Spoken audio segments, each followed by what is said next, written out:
She did not scream when they dragged her across the marble floor. That was the part nobody could explain afterward. Not the chamberlains who averted their eyes. Not the guards whose hands trembled inside their gauntlets. Not even Lucien Ravenscar himself, the most feared duke in an empire built on the bones of lesser men. She did not scream. She looked at him. And in that silence, in the space between what he had chosen and what he had destroyed, something ancient and irrevocable passed from her eyes to his. Not a curse, not a plea. Something quieter.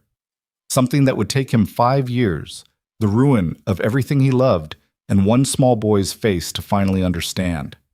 This is the story of what a man loses when he mistakes power for wisdom, obsession for love, and silence for consent. Watch carefully. The ending will not be what you expect. But that's... Part 1. The Night of Wolves and Marble. The winter banquet of the Ravenscar Empire was not a celebration. It had never been, not truly. Not in the 40 years since the tradition was codified under Emperor Aldrich III. Not in the 12 years since Lucien Caedric Ravenscar had inherited the duchy and transformed the annual gathering from a diplomatic courtesy into something closer to a demonstration of force. The chandeliers burned with 600 candles each, imported beeswax from the southern colonies, and their light fell across 200 of the empire's most powerful men and women with the particular cruelty of illumination that exposes rather than flatters. Every gown was a calculation, every seating arrangement, a chess move 3 seasons in the making. The musicians in the gallery played Valdressian court compositions with mechanical precision, and the sound drifted through the great hall of Ravenscar Palace like something beautiful that had long since forgotten what beauty was for. Celine Ashbourne Ravenscar had dressed for survival. Not in the way her ladies-in-waiting understood the word. They had laced her into a gown of deep midnight blue silk, the kind of blue that existed somewhere between the ocean at full depth and the sky in the last moment before total darkness, and they had threaded silver wire through her dark hair until she looked like something the old poets might have written about, if the old poets had possessed sufficient nerve. She wore the Ravenscar diamonds at her throat, 3 cascading drops of cold fire that had adorned the neck of every duchess in the line, going back to the dynasty's founding, and her reflection in the dressing room mirror had looked back at her with the expression of a woman who understood precisely how much all of this regalia meant, and how quickly meaning could be stripped away. She was 19 weeks pregnant. She had told Lucien 3 months ago in the private study where he kept his military maps and his collection of pre-empire manuscripts, and he had looked at her with an expression she had spent those 3 months attempting to correctly read. Not joy. She had not expected joy. Not precisely. Not from a man who processed every significant event through the filter of its strategic implications. Not indifference either, though she had braced for that. Something more complicated. Something that had seemed in the weak afternoon light of that October afternoon, like a man standing at the edge of a decision he had not yet made. She had not told him she was afraid. That was the first mistake. Or perhaps it was not a mistake at all, but simply the particular kind of self-protection that becomes habitual in women who have spent years inside households where showing vulnerability is equivalent to handing someone a weapon.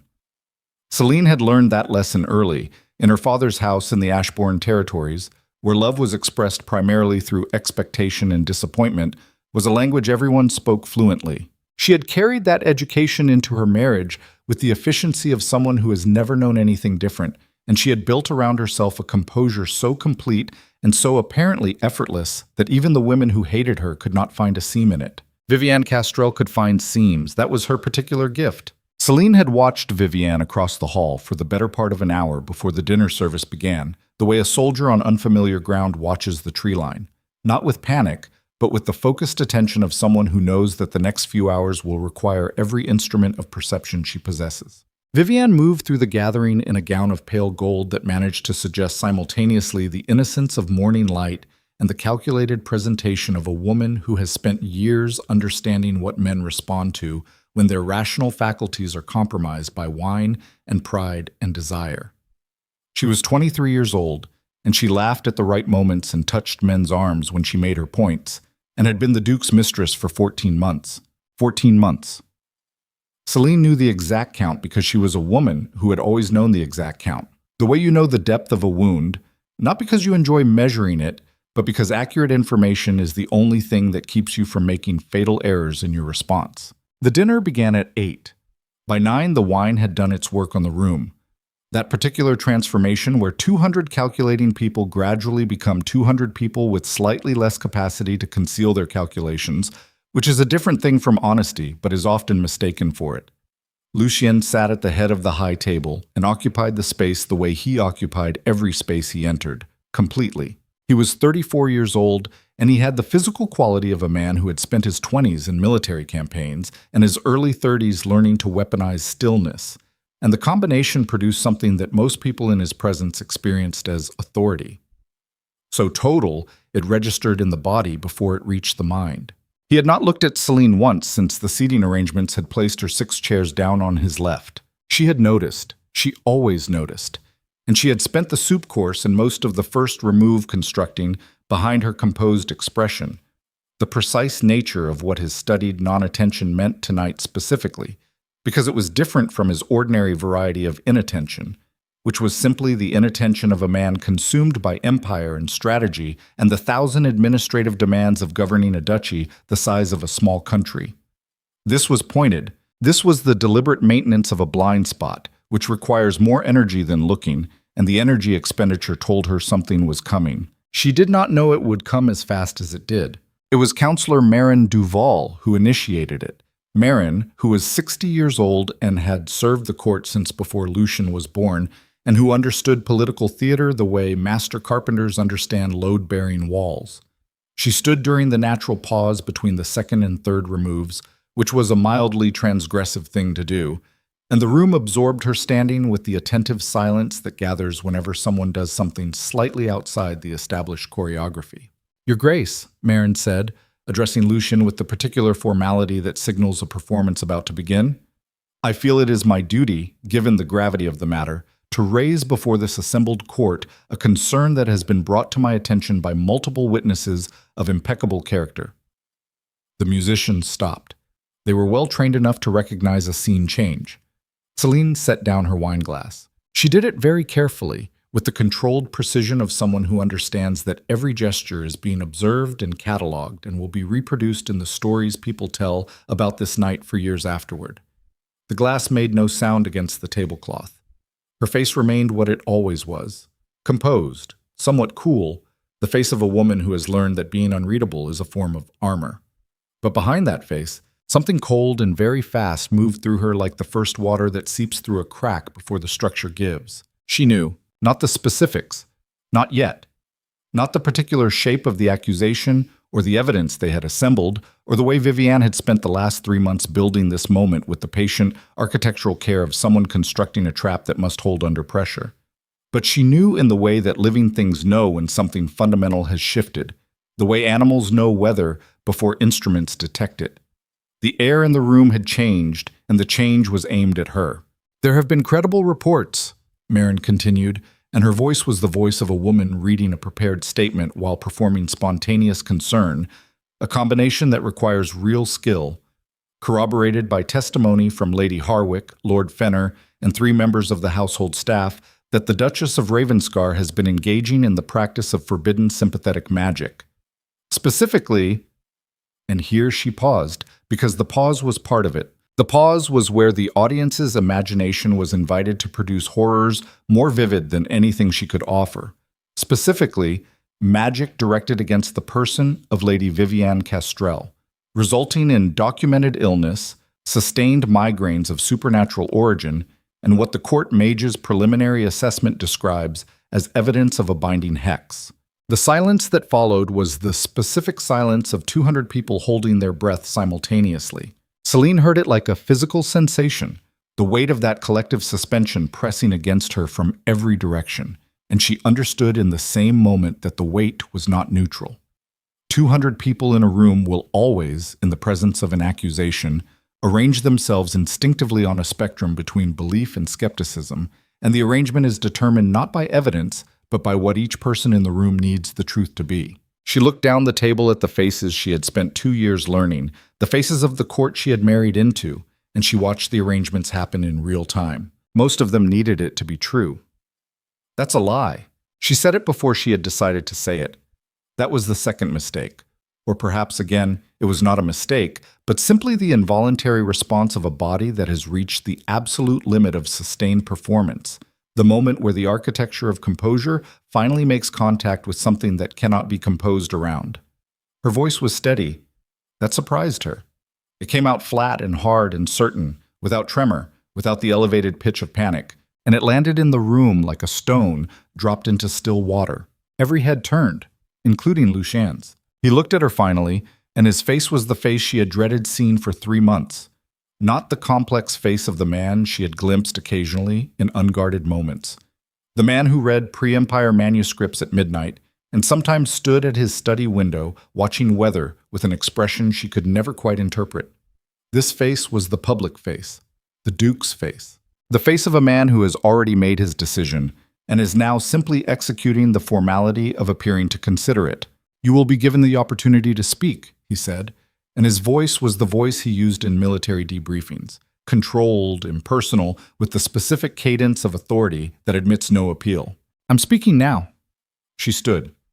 The movement pulled at the weight of her pregnancy, the slight shift in her center of balance that she had spent weeks learning to compensate for.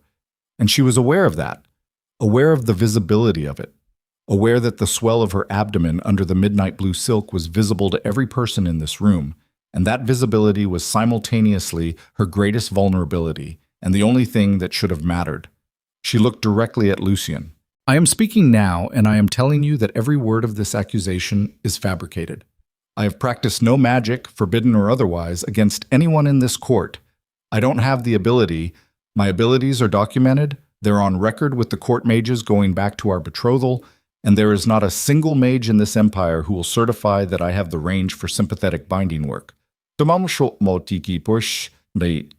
documentation is 3 years old," Marin said, still calm, still reading from the internal script. "Then have me tested, tonight. Have Cassian test me right now, in front of every person in this room, and let the results speak." The suggestion fell into the room and she watched it land, watched the brief flicker of something uncomfortable pass across Marin's face, watched Vivienne across the table and 3 seats down turn slightly toward Lucien with an expression of pained distress so perfectly calibrated that Celine felt something close to professional admiration for the craftsmanship of it, even now, even standing here with the ground dissolving under her feet. Vivienne said, very softly, in the voice of someone attempting restraint and visibly failing, "Your Grace, I don't think I can sit at the same table as the woman who—" And then she stopped, pressed her fingers to her mouth, and let the incomplete sentence do its work. It did its work. Lucien looked at Vivienne for 4 seconds. Celine counted. Then he looked back at Celine, and she saw it happen. The thing she had been afraid of without allowing herself to be afraid of it. The thing she had spent 3 months telling herself was not possible in a man of his intelligence and political instinct. She watched him choose. Not the evidence, not the documented record of her magical classification, not the 14 years of clean history, the 2 years of marriage during which she had managed his household and navigated his court and carried herself with sufficient dignity that even his enemies had nothing credible to say against her character. Not any of that. He chose Vivienne's unfinished sentence and the 4 seconds of eye contact that preceded it. "Clear the hall," he said. "Lucien," his name in her mouth. Not "Your Grace," not the formal address she used in public, but his name, the sound of it naked and direct. An attempt at the private register, the only register that might still reach something real in him. "I am carrying your child. I am carrying our child, and whatever you believe about me right now, whatever she has told you, clear the hall," he said again, to the room, to the guards, to everyone except her, and his voice had not changed at all. It took 6 minutes for 200 people to leave a room. Celine stood through all 6 minutes with her hands flat against the front of her skirt, feeling the small, insistent pressure of her abdomen against her palms, and she watched people file past her with expressions ranging from avoidance to pity to the bright, avid gaze of those who were already rehearsing what they would say about this at other dinner tables in other houses. The musicians went with their instruments. The servants went. Lord Fenner went without looking at her, and she noted that and filed it with everything else she was noting. The granular, desperate information gathering of a person who understands she is about to need every piece of intelligence she can collect. Marne Duval left last, after making brief eye contact with Vivienne, and that eye contact told Celine a great deal about the architecture of what had been built in these 3 months, more than she had known before tonight, more than she had allowed herself to suspect. 3 people remained in the hall. Herself, Lucienne, Vivienne. The 600 candles burned. The winter beyond the tall windows pressed its darkness against the glass. Celine could hear, very faintly, the sound of wind in the courtyard trees. "You need to send her out of this room," Celine said.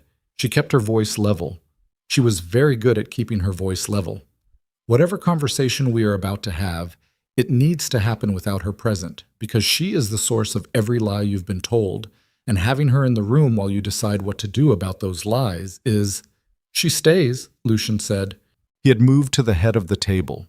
He stood there now with his hands behind his back and his shoulders square in the way they squared when he was executing a settled decision, not deliberating, not open to new information. She had seen him stand like that in treaty negotiations. She had seen him stand like that when he dismissed men from positions they had held for decades. The posture was the posture of an ending. "Then I want to know what evidence you have," Celine said. "Specific evidence, not testimony from people who benefit from my removal.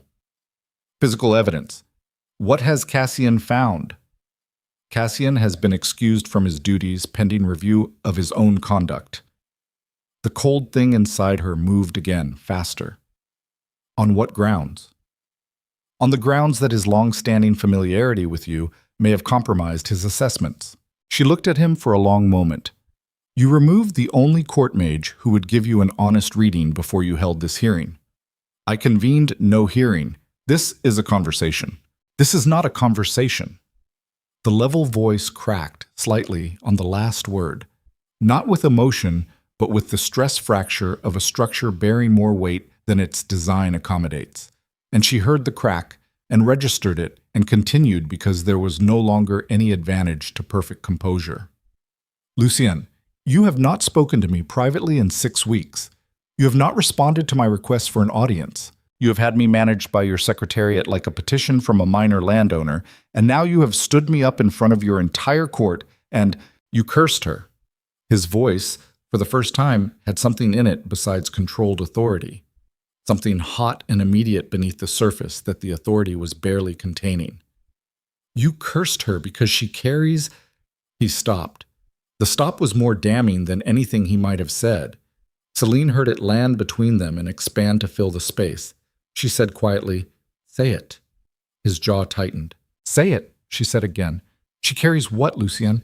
What is it that she's carrying that I should apparently have had sufficient motive to risk everything I have and everything our child has on a binding hex, which is, I will remind you, a capital offense in this empire?" The silence stretched for 3 seconds. 4, 5. Vivienne, across the room, had gone very still in the way prey animals go still. Not the stillness of safety, but the stillness of extreme attention to a scene that might still develop in multiple directions. "It doesn't matter," Lucian said. "It matters enormously." Celine took 3 steps toward him across the empty marble floor, her footsteps very loud in the hollowed-out hall, and stopped at a distance that required him to look directly at her. "Because if what I think is true, if she is telling you she is pregnant, if that is the thing you cannot say out loud right now, then you understand exactly why this accusation exists tonight, and you understand exactly who benefits from it, and you're standing there anyway." Something moved in his face. She watched it move and she thought for one suspended, terrible second that it was the thing she needed, the thing that would break through, the moment of honest recognition that precedes a man reversing a bad decision before it becomes an irreversible one. She had seen that moment happen in him before, rare and brief, in the dark of their bedroom when they were only 2 people and the Empire could not hear. Then Vivienne made a sound. It was a small sound, not dramatic. She was too skilled for that. A slight intake of breath, involuntary seeming, the sound of a woman maintaining composure against considerable odds, and it pulled Lucien's gaze across the room with the mechanical certainty of a compass needle finding north, and Celine watched the moment close. She had stopped taking steps toward him. "Your title will be suspended pending full investigation," Lucius said. He was looking at the middle distance now, the practiced gaze of someone who has learned to deliver verdicts without making eye contact with their consequences. You will be moved to the east wing of the estate while the investigation proceeds. Maids will be reassigned. You will retain basic provisions. When the investigation concludes, where will I be when the investigation concludes? She said. And who is conducting it? He didn't answer. Lucien. She said his name again, and this time it was not an appeal to the private register. This time it was the sound of a woman pressing her thumb against a wound to feel the full depth of it. Tell me who is conducting the investigation. The council. The council that Marin Duval convened tonight. The council. The Imperial Council, yes. She looked at him for a long time, looked at the line of his jaw and the set of his shoulders and the deliberate refusal of his eyes to meet hers, and she thought about the 14 months she had been watching this happen. The slow, systematic erosion of her position, the whisper campaign she had tracked through their social geometry, the way certain invitations had quietly stopped arriving and certain doors had grown incrementally less immediate in their opening. She had watched it, and she had told herself she was managing it, and she had believed that right up until this moment, when it became clear she had been watching the visible surface of something with far deeper foundations. My child, she said. What happens to my child during the investigation? The pause before he answered was 4 seconds long, and it told her everything. The child's status will be determined as part of the investigation.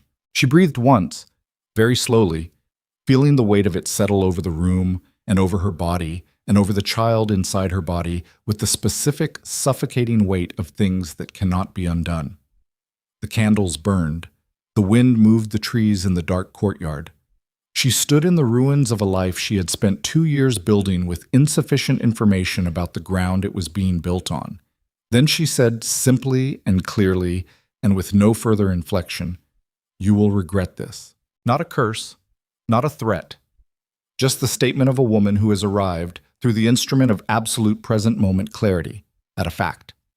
Lucien said nothing. She was still standing straight-backed and composed when the guards came in through the hall's east entrance. 4 of them, which was 2 more than were necessary, and told her something about how seriously they had assessed the possibility of her resistance. She recognized one of them, a man named Aldrich, who had guarded her apartments for 18 months, and who had brought her once an extra blanket during a cold night without being asked, and she watched him enter the room now with his eyes fixed at a point 6 inches above her head, and she understood that he would not be the thing that saved her. Nothing in this room would be. She walked with the guards without being touched. They had the good sense not to reach for her, or perhaps just the human instinct that flinches from contact with someone in the process of being destroyed. And she did not look back at Lucien, and she did not look at Viviane, and she did not give either of them the retrospective satisfaction of an expression that could be described as breaking. But she felt it. She was human enough for that. Whatever performance she was maintaining on the surface, below the surface, she was feeling the structural failure in real time. The way a building feels its own collapse before the exterior shows it. The deep internal recognition that the thing you built your life around has shown you, finally, its true composition. She had 3 months of pregnancy left. She had no allies in this estate whose loyalty she would now trust with her life. She had the clothes on her body and the diamonds at her throat, and the child she was carrying and the particular quality of mind she had spent 19 years developing. The one that cataloged information and assessed terrain and found, even in situations of severe resource constraint, the next viable move. She would need all of it. The east wing was locked behind her. She heard the key turn. She sat on the edge of a bed in a room that smelled faintly of disuse and listened to the guards take their positions outside the door, and she pressed her hands flat against her abdomen, and in the silence of that room she permitted herself 60 seconds, exactly 60, she counted, of the full weight of what had just happened, the fear of it, the grief of it, the specific animal terror of a pregnant woman in a locked room in a house full of people who have decided she is expendable. She let it move through her completely, without resistance, because she had learned early that the fastest way past a thing is through it, and that 60 seconds of honest reckoning is infinitely more efficient than weeks of managed denial. Then she stood up. She went to the window and looked out at the east courtyard, assessing sight lines and guard positions and the geometry of the estate's perimeter. She went to the fireplace and found it cold and laid on the floor beside it because the floor retained more heat than the bed. She cataloged her physical condition with clinical precision. Fatigue, yes. The persistent ache in her lower back that had been there for 3 weeks. The child's movement, still regular, still reassuring in its ordinariness. She was hungry. She had not eaten since late afternoon. Nobody brought food. She had expected that. She had not expected how long the night would be. It was very long. Winter dark comes early and stays, and the night stretched out with the particular cruelty of time in conditions of stress, where the mind has too much to process and too little to act on, and the body has nothing to do but exist inside its own fear. She lay on the floor beside the cold fireplace, and she thought about every conversation she'd had in the past 14 months, not with the self-flagellating purpose of identifying her failures, but with the cold inventory taking of someone determining the full extent of what had been built against her, and who had helped build it, and where the foundations were weakest. She thought about Cassian. The old mage, retired to his tower at the estate's north corner, officially emeritus, kept on largely because Lucien had some residual respect for his father's chief advisor and preferred the liability of his continued presence to the complicated optics of removing him. She had spoken with Cassian perhaps 30 times in 2 years, brief, careful conversations, because she had understood even then that any friendship she openly cultivated would be used against her.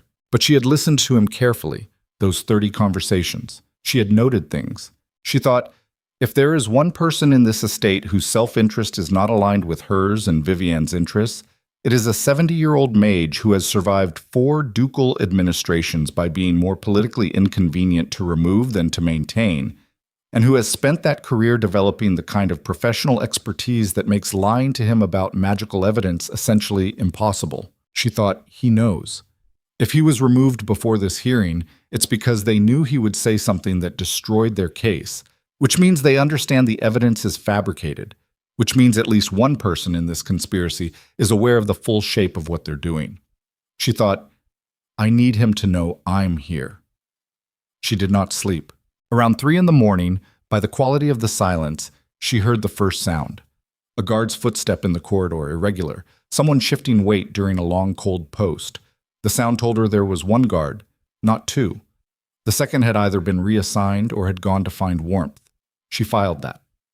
The window faced the interior courtyard, no possibility of unobserved egress. The door was the only exit and a single guard remained on it. Around 4, she began to be cold in a way that went past discomfort into the register that the body takes seriously. The room had no fuel for the fireplace, and the winter had pressed itself fully against the glass, and she had spent 2 hours on a stone floor in a formal gown, and she was pregnant, and the cold was the kind that concentrates first in the extremities and moves inward with deliberate efficiency. She thought about the child. She thought about what sustained hypothermia does to pregnancy outcomes, and she thought about it without panic, converting it instead into urgency, which is the more useful form of the same information. She used the sheet from the bed, wrapped herself in it, sat with her back against the wall where the old fireplace had retained the most residual warmth, calculated. She did not call out for the guard. She understood with complete clarity that calling out would accomplish nothing except confirm her distress to people who were hoping for exactly that, and who were in some cases possibly counting on it. What she needed was not a response to distress. What she needed was a path to Cassian's tower, and for that she needed to wait for the shift change. And for the shift change she needed to survive the next 3 hours. And for that she needed to be smarter than the cold. She was smarter than the cold. She thought about the child's name. She had been thinking about names for weeks, turning them over in her mind the way you test objects for structural integrity, pressing them with questions of how they would feel in the mouth of a person in extremity. The name you say when you are frightened, the name you say when you are proud, the full range of registers a name must survive to be worthy of a life. She had a short list. She returned to it now, pressing each name against the cold and the darkness and the specific circumstances of its present contemplation, and she found that the exercise worked the way it was supposed to work. It called something forward in her, something that was neither resignation nor false optimism, but something more fundamental, the primal, clarifying weight of a life that depends on you. Her child was not going to be born in this room. That was not a wish. It was a structural load-bearing fact that she was building the rest of her calculations around. The way engineers begin with the non-negotiable weight-bearing elements and design everything else in relation to them. Her child was not going to be born in this room. and she was going to make every decision that remained available to her tonight in service of that fact. And the decision started now. She tore a strip from the bottom of the sheet, long, narrow, deliberate. She began to work on the window's inner latch mechanism with the silver wire she removed from her hair, one strand at a time, because she had paid attention, over the course of 2 years, to the mechanical features of this estate's older wing. And she knew that the east wing windows operated on a different latch system than the main building, an older system, installed 50 years before the current security protocols were designed, and therefore not included in the security briefings that Lucien's guards received. The latch moved at 4:47 in the morning. She pushed the window open 2 inches, felt the full assault of winter air against her face, and breathed it deliberately, letting the cold clarify rather than defeat her. The east courtyard below was empty except for the single lamp at the south gate, burning low. The north tower was visible from here, Cassian's windows, dark, but dark in the way of a person asleep rather than absent, the kind of dark that has a human quality to it. 140 feet. Across open ground in the dark of a winter night, in a formal gown, 19 weeks pregnant, with a single guard at her door, who might decide to check her room at any moment, and whose likely response to finding the window open would be to raise an alarm that would bring every guard in the estate to the north tower before she reached it. She breathed the cold air and did the calculation. Then she did something she had not done in 2 years of careful, managed, composed survival inside this marriage and this court and this life that had been built on insufficient foundations. She stopped calculating and she moved. The window was just wide enough. The drop to the courtyard ledge was 6 feet, manageable. She had always been physically capable in ways her formal presentation concealed. She lowered herself from the sill with both hands gripping the stone, felt the cold of it against her palms, felt the weight of her body and the child's weight, and the momentum of a decision that could not be recalled, and she dropped. The impact took her to one knee. She stayed still for 3 seconds, listening. The guard at her door did not move. The lamp at the south gate burned on in its indifference. She straightened. She pulled the sheet tight around her shoulders. She started across the courtyard toward the north tower. One step, then another. Her breath making small white shapes in the winter dark. Her footsteps deliberately light on the frozen ground. And above her the sky was the particular black of deep winter with no clouds, and every star visible. And she moved through it like something that has decided, finally, to stop asking for permission. She was 40 feet from the tower door when she heard it. Not behind her. Not the sound she had been listening for. The raised voice, the door alarm, the shout from the east wing. This came from the left, from the stable block that backed against the estate's inner wall. And it was a sound she had never heard from that direction before, and therefore it stopped her cold for the 2 seconds it took her brain to categorize it. Voices. Multiple. Low and rapid. The specific register of people engaged in urgent communication they do not want overheard. She should have continued to the tower. Every calculation she had made in the last 3 hours pointed to the tower, to Cassian, to the single remaining person on this estate who was both knowledgeable enough to matter and positioned outside the architecture of what Vivienne had built. She knew this. She took 2 more steps toward the tower door. Then she heard her name, not called, spoken. Quietly, by a voice she recognized as belonging to one of the household stewards, a man named Perrin, who had managed the estate's domestic staff for a decade, and the sound of her name in his mouth, here, in the dark, at this hour, in this configuration of voices she was not supposed to hear, sent a different category of cold through her. She stopped. She stood in the dark between the tower door and the stable wall, and she made the decision that changed everything. Not the escape through the window, not the walk across the courtyard, not any of the decisions she had made in the past 6 hours. But this one, this small lateral step toward the stable wall and the voices she was not supposed to hear, this decision to know. She pressed herself against the stone and listened. What she heard took 43 seconds. And when it was finished, when she understood the full shape of what she was hearing, not Vivienne's fabricated accusations, not a mistress securing her position against a wife, but something larger and older and more deliberate, something that had been in construction for months, something that involved names she had not expected and resources she had not imagined, and a purpose that extended far past the ruin of one duchess. She felt the ground shift under her feet for the second time that night. But this time it did not feel like loss. This time it felt like understanding.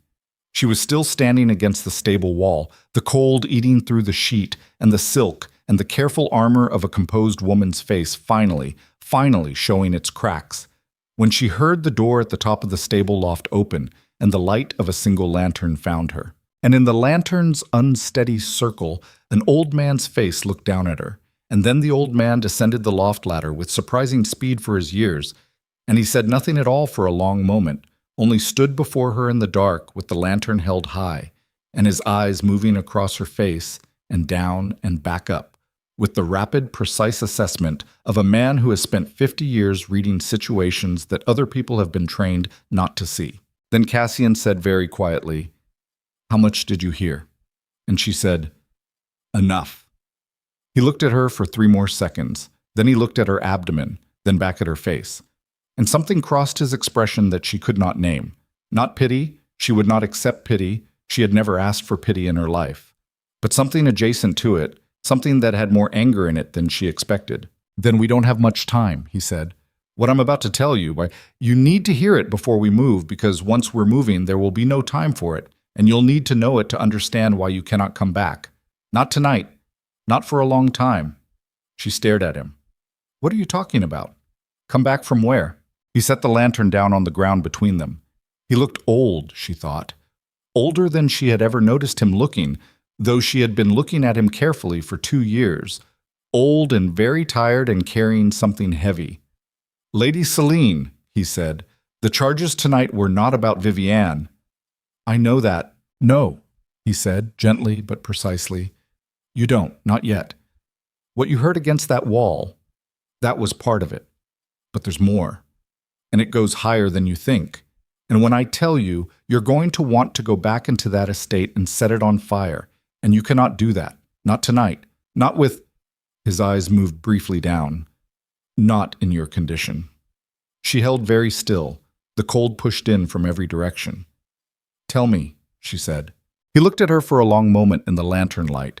This woman standing straight-backed in the ruins of her formal gown at 5 in the morning, in the freezing dark, silver wire still trailing from one side of her loosened hair, her eyes completely steady. "The Duke," he said carefully, "received a letter 7 weeks ago. A letter that was not what it appeared to be." "From whom?" "From a source he trusted absolutely. A source that had been cultivated for this purpose for over a year." He stopped, started again. "The letter contained evidence. Fabricated, but technically convincing. I would have recognized the fabrication immediately, which is why I was removed from consideration before tonight. The letter indicated that your pregnancy was not the result of—" "Don't," she said. He stopped. She breathed once. "Don't say it." He was quiet. "Tell me who wrote the letter," she said. He told her. And for the first time that night, in the dark stable yard of the estate that had condemned her, with her child moving inside her, and the cold pressing in from all sides, and the sound of those voices still echoing against the interior of her skull, Celine Ashbourne Ravenscar closed her eyes. Not in grief, not in defeat. In the particular internal silence of a person who has received the last piece of information required to understand fully and completely the nature of the war they are in.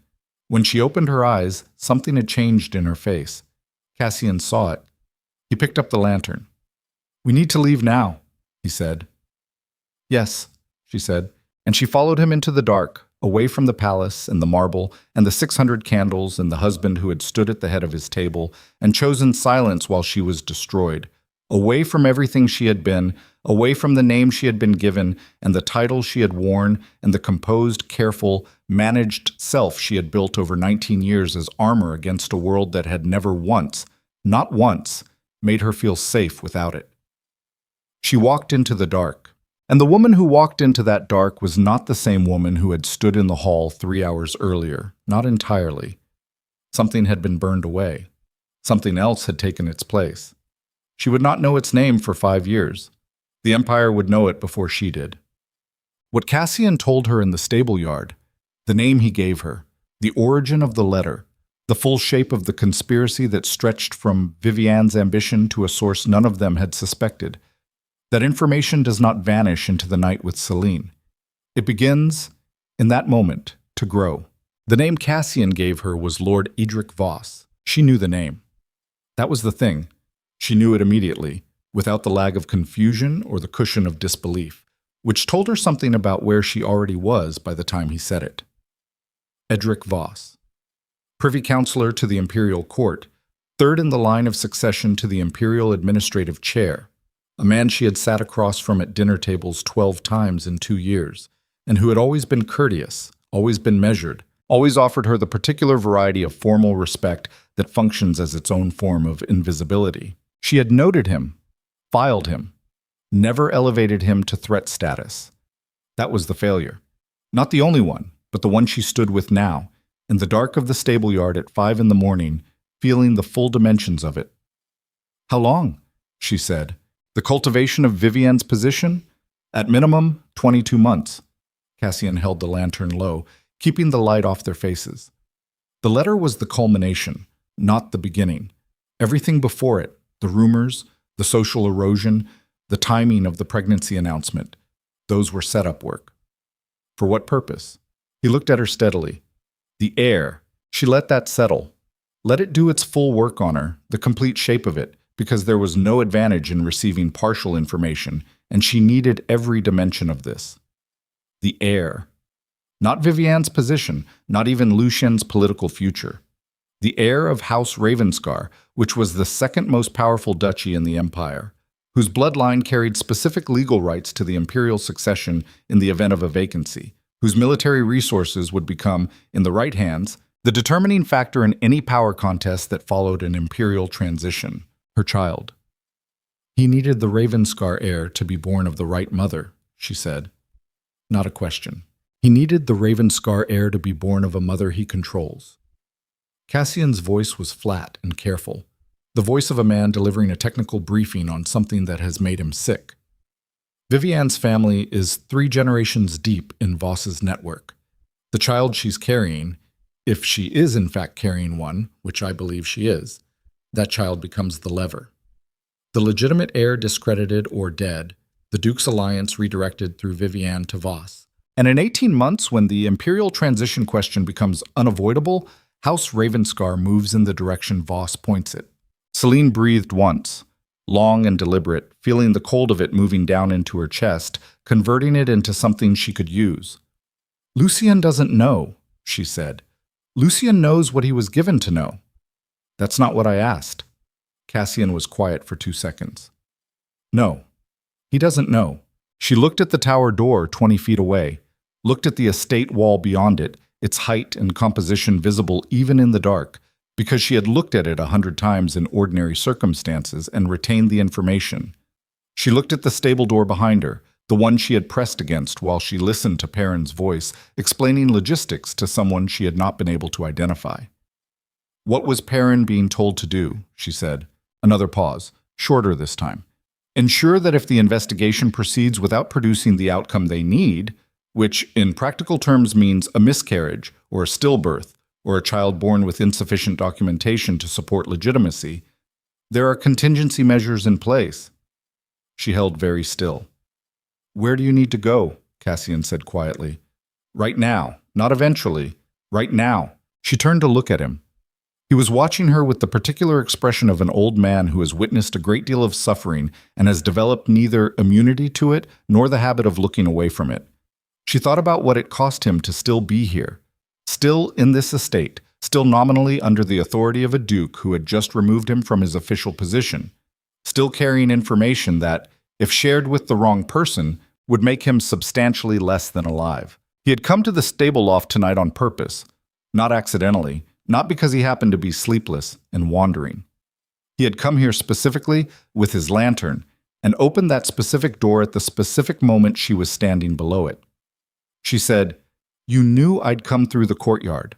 "I knew you would come through the courtyard if you were the person I believed you to be," he said. "I've been watching you for 2 years, Lady Celine, not for them, for myself, trying to determine whether you were capable of surviving this when it came." "You knew it was coming," I knew the shape of something being built. I didn't know the full architecture until 3 weeks ago, and by that point my removal was already in process. He shifted his weight. I should have moved sooner. That is my failure, and I am carrying it. She looked at him and thought about trust. Not the general concept, but the specific right-now calculation of how much to extend to whom under conditions of severe information scarcity, which is always a different question than how much you want to trust, how much would be comforting, how much the situation seems to call for. She ran the calculation in the time it took her to breathe twice. He had removed himself from official position before tonight, which meant he had no political capital to protect. He had come to this specific location at this specific time with a lantern. He had told her Voss's name without being asked to, which was the kind of information that a double agent holds back, not leads with. And he was 70 years old and had spent half a century in this court, and was looking at her with an expression that was not the expression of someone managing her. It was the expression of someone who was tired of watching things be destroyed. "South Road," she said. "Past the estate boundary and south. How far before we're outside Voss's operational reach?" His network runs deep in the provinces for 100 miles in every direction.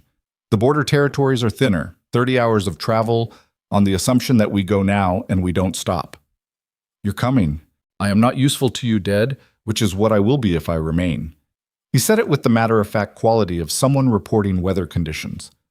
"I have resources staged 2 miles from the south boundary, traveling clothes, provisions, currency, and a horse bred for endurance rather than appearance. These are not recent preparations." She stared at him. 2 years, she said. "As I said, I believed this was coming." She thought about what it meant. A man spending 2 years preparing an exit for a woman he had no formal obligation to, based entirely on his private assessment of a situation he could not officially acknowledge. She thought about it for exactly as long as she could afford to, which was not long. "We go now," she said. "Yes." She followed him. Not through the estate, not through any door that would require them to pass a guard's position or leave a record in the entry logs. Cashin moved along the interior wall of the stable block with the unhurried pace of a man who has walked this route in his head enough times that his body knows it independently of his active attention. He had a key for a door in the estate's eastern foundation wall, a door so old it predated the current security system by 60 years and appeared on no current map of the estate's access points. She did not ask him how he had the key. Some pieces of information were better understood as outcomes than as processes. The door opened on a drainage corridor that smelled of stone and winter damp, and they moved through it single file with the lantern shuttered down to its minimum, and she concentrated on the sound of her own breathing and the deliberate placement of her feet and the warmth she was generating by moving, which was the only warmth available and had to be carefully managed. The child moved once, a single rolling pressure that lasted 2 seconds and then subsided, and she held that sensation in her awareness and used it the way she had used the names earlier, as ballast, as foundation, as the thing the rest of the calculation gets built around. They emerged beyond the estate wall into a field of frozen grass at 5:22 in the morning. The sky had shifted from black to the deep specific gray that precedes dawn without yet announcing it. She could see the south road as a slightly darker line against the gray-white of the frost, and she could see the tree line 2 miles beyond it, and she began to walk toward the tree line with the same quality of motion she had used crossing the courtyard, deliberate, efficient, without the performance of either urgency or composure, because there was no audience for this movement, and therefore no need to perform it. Cassian walked beside her and said nothing. That was, she thought, his best quality. The resources he had described were real. A small covered cart behind a screen of trees at the road's 2nd mile marker, loaded with exactly what he had listed. And the horse was a gray mare of middle age who stood in the cold without complaint and regarded them both with the level gaze of an animal that has long since made its accommodations with human unpredictability. Celine changed behind the cart, trading the ruined midnight blue silk for wool and practical boots, and she did not allow herself to think about what she was taking off except in the most logistical terms. Weight, warmth, the capacity for sustained movement. She kept the diamonds. Not sentimentality. Assessment. 3 stones of that quality, at current imperial market rates, represented approximately 14 months of living expenses for a woman of modest means, and she was going to need capital that was untraceable and portable, and she was not in a position to be delicate about the provenance of the resources available to her. Cassian drove. She sat in the cart's covered interior and let the motion of it do what motion does to a body that has been awake for 24 hours under conditions of sustained acute stress. Not sleep, she could not afford sleep yet, but a version of rest that is more about releasing the held tension than about unconsciousness. She sat with her back against the cart's sideboards and her hands in her lap, and she let the road move under her, and she thought. She thought about Lucien, not with longing, not with the particular corrosive variety of grief that would come later. She knew it would come later. She had enough self-knowledge to understand that the complete absence of grief she was currently experiencing was a function of the emergency, rather than an accurate read of her interior, and that the emergency would not last forever. She thought about him the way you think about terrain you are moving away from, systematically, with an eye toward what information it holds that might become relevant. He would wake in the morning to her absence, and he would not. Here she was honest with herself, completely honest, the luxury of total privacy. He would not search for her.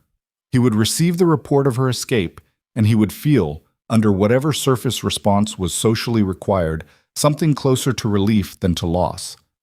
Because she had become, in the course of the night's events, a complication, and Lucien's primary relationship was not with her, or with Vivienne, or with any individual person, but with the management of complication. Her disappearance resolved the complication. He would not know that she had taken the diamonds. That would register later, when the inventory was done, and it would produce in him something she could actually picture: the brief narrowing of his eyes, the slight tightening of his jaw, the quality of controlled irritation that he brought to discoveries of unexpected competence in people he had underestimated. She had seen that expression. It was one of the things she had actually honestly found interesting about him. In the beginning, she shut that door. By full dawn, they were 40 miles from the estate. By noon, they had reached a town called Verret on the southern border of the province. Small, functional, the kind of place that processes people passing through without retaining memory of them, which was exactly the quality she was looking for. Cassian stopped at a trading post on the town's north road, and she went inside while he managed the horse, and she traded one of the 3 diamonds for provincial currency, clothes that did not belong to a duchess, and the name of an inn that did not ask for documentation. The innkeeper was a woman of approximately 50, with the face of someone who had been answering questions for so long that she had developed the capacity to simultaneously assess and not assess, to look directly at a person and register everything while visibly registering nothing. She looked at Celine and gave her a room on the second floor with a fire already laid, and she said, "Supper's at 6, breakfast at 7, no one asks anything of anyone in this house," and left. Celine sat on the edge of the bed and let the silence of the room settle around her. This was the first silence that was actually silent. Not the pressurized silence of the locked east wing room, not the moving silence of the cart, but ordinary room silence, the kind that has no edges and no urgency. She sat in it and felt the full weight of the previous 18 hours descend on her body with the specific physical authority of things that have been suspended by adrenaline and are now reclaiming their due. She was exhausted in a way she had no useful vocabulary for. She was also, underneath the exhaustion, moving. Something inside her was in motion, had been in motion since the moment Cassian said Edric Voss's name, and it was not moving away from anything. It was moving toward something, though the shape of that thing was not yet fully visible. She could feel its outline the way you feel a word you cannot yet retrieve. Present, specific, not yet language. She lay down. The child moved again, twice. The ordinary percussion of a life that had no knowledge of the night it had survived. "I know," she said, to the ceiling, to the child, to herself. "I know." She slept for 4 hours. Cassian woke her at 5 with bread and a cup of something hot, and he sat in the room's single chair while she ate, and he said carefully, "There are things you need to know before we discuss where we go next." "Tell me." "Your classification," he said. "Your official magical assessment, the one on record, the one they will use to substantiate that you couldn't have cast the binding hex." She looked at him. "It's accurate as far as it goes," he said. "You genuinely cannot perform sympathetic binding work. That's real. But the classification is based on assessments conducted under standard conditions, and standard conditions don't test for the full range of what you can do." He paused. "I've been watching your magical response patterns for 2 years. What I've observed is inconsistent with a standard Class 3 rating. She set down the bread. What have you observed? She said. Environmental resonance that doesn't belong to your classification. Thermal displacement in rooms you've occupied for extended periods. Twice, in the East Garden, what I would describe as anticipatory field disturbance, the kind that precedes significant power expression in high classification practitioners. He watched her face carefully. You've been suppressing it. Not a question. I didn't, she started and stopped. She sat with the incomplete sentence for a moment, examining it. The truth, which she had not spoken out loud since she was 12 years old, and her father's court mage had taken her classification assessment and given her the results and suggested, very carefully, that certain results were better understood as private information in certain households. The truth was that she had never been suppressing it intentionally. She had been suppressing it the way you suppress things that have been made dangerous by context, which is to say, automatically, below the level of active decision-making, with the thoroughness of a reflex that becomes invisible through repetition. What classification? She said. Cassian looked at her for 3 seconds. I believe, in full expression, you are a 7. The silence that followed was very complete. Class 7. There were 4 documented Class 7s in the Empire's recorded history. The current Imperial Court's most senior mage, a woman of 60 who had trained for 30 years and operated under constant institutional oversight, had been classified a 6 at her peak. Class 7 was the kind of number that existed more in theoretical frameworks than in practice. The classification that mage academies used as a structural ceiling for their rating systems because the alternative, having no ceiling above it, implied possibilities that institutional frameworks preferred not to examine too closely. You've known this for 2 years, she said. I've suspected it for 2 years. I became certain approximately 6 months ago, which is around the same time I accelerated my logistical preparations. He said it without apology. I didn't tell you because telling you would have required telling you everything else I knew, and at that point I didn't have sufficient clarity on the full network to know whether sharing that information would help you or accelerate the timeline of their action against you. She looked at him. That was a judgment call, he said. I'm not asking you to agree with it. I don't, she said, but I understand it. He nodded once. That was all. That was... She stood, went to the window and looked out at the street below. A trader loading his cart. 2 children running some small errand for someone. A dog investigating a doorstep with the methodical attention of a working professional. Ordinary town life proceeding in its ordinary way, entirely outside the architecture of everything that had happened in the last 18 hours, which was somehow both deeply strange and deeply steadying. I need to know everything you know, she said to the window. Not the version you curated for maximum palatability. Everything. The full network, the timeline, every name you have. I need to know the actual dimensions of what I'm dealing with. That will take several hours. Then we start now, he told her. He told her in the methodical way of someone who has organized information over time and knows exactly where each piece sits in relation to the others. Not a recitation, but an assembly, building the structure piece by piece so that she understood not just the facts but the relationships between them, the causal chains, the points where different lines of action had intersected and reinforced each other. It took 3 hours. She asked questions when she needed clarification and none when she didn't, and she did not interrupt the architecture of his telling to react to individual components because she had learned early that emotional response to information in real time contaminates the quality of the receiving, and she needed to receive all of this cleanly. By the time he finished, the fire had burned low, and the window had gone dark, and the town outside had settled into its evening patterns. She stood at the window for a long time.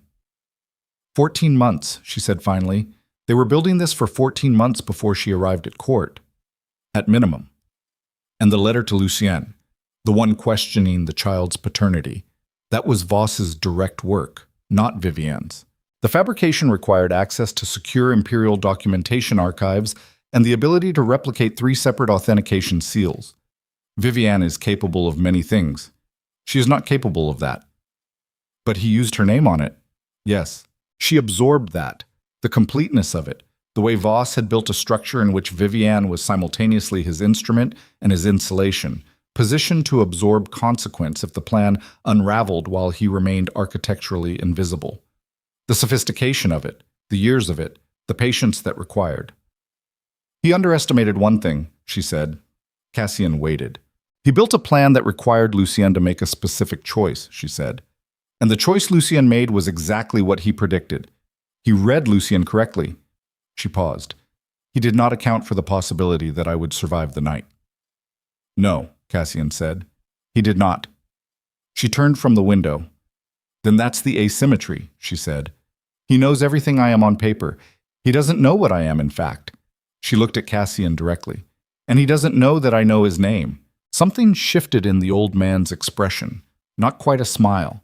Something quieter and more complicated. No, he said. He doesn't know that. She sat back down. The fire needed more wood. She added it herself, not waiting for someone to do it for her, performing the small physical task of making herself warm with her own hands.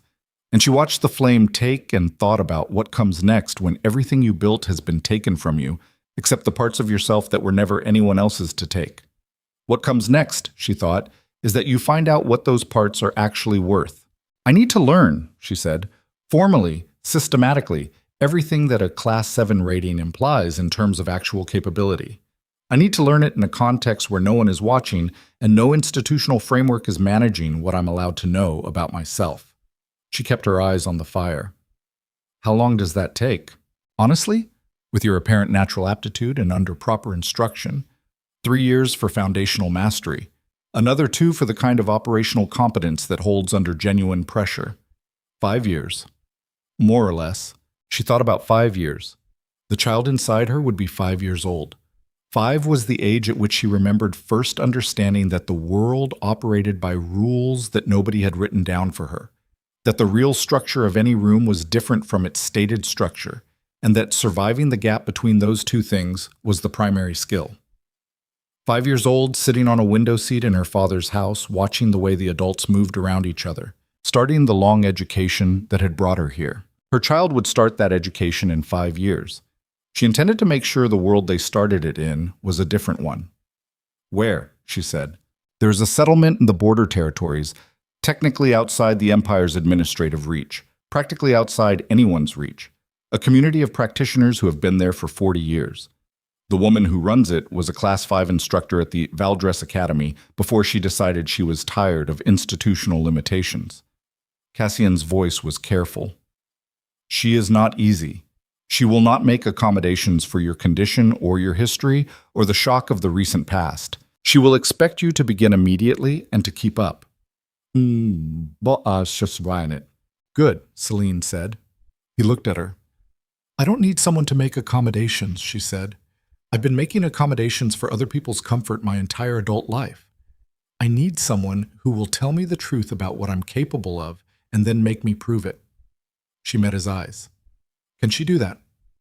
Yes, he said. She can absolutely do that. Then we go there. She slept that night with the practical totality of a person whose body has made a unilateral decision about what is necessary, and she woke before dawn with the same clarity she had arrived at before sleeping. No softer, no harder, just clear, the way a blade is clear when it's been correctly made. She moved through the morning's preparations with efficient economy. She ate, she packed what was necessary, she paid the innkeeper with provincial currency and received a polite nod in return, and she walked out into the gray early morning of a border town on the far edge of the Empire with her hands steady and her mind running clean and the child moving with its ordinary insistence inside her. Cassian was already at the cart. He looked at her as she approached and he said nothing because he was good at reading when silence was more useful than speech, and she climbed up beside him and they moved south in the early light. They did not speak for the first hour. Then Cassian said, "For what it's worth, and I am aware it is not worth a great deal in the current circumstances. I am sorry for the part I played in what happened last night. The part that was in action." She thought about that. The part that was in action. The 6 weeks of her frozen access to Lucian, the sealed correspondence, the managed remove from any meaningful contact with the people who might have helped her, all of it proceeding while Cassian observed and prepared his logistics and made his judgment calls about timing. "You saved my life," she said, "and my child's life. Last night in that courtyard, you saved both of us. I should have saved you 6 weeks earlier." "Yes," she said, You should have. He received that without deflection. She appreciated it. But you didn't, she continued, and I didn't save myself 6 weeks earlier, and neither of those things changes the direction we're traveling in. She looked at the road ahead, straight, frost-pale, narrowing into the tree line that marked the border territory's beginning. What I need from you now isn't an apology. I need the name of every person in Voss's network that you haven't told me yet. A pause. There are 3, he said. I wasn't certain until recently, and I didn't want to... Tell me, he told her. She did not react. She folded each name into the existing structure of what she knew, finding its place, testing how it changed the geometry of the larger picture.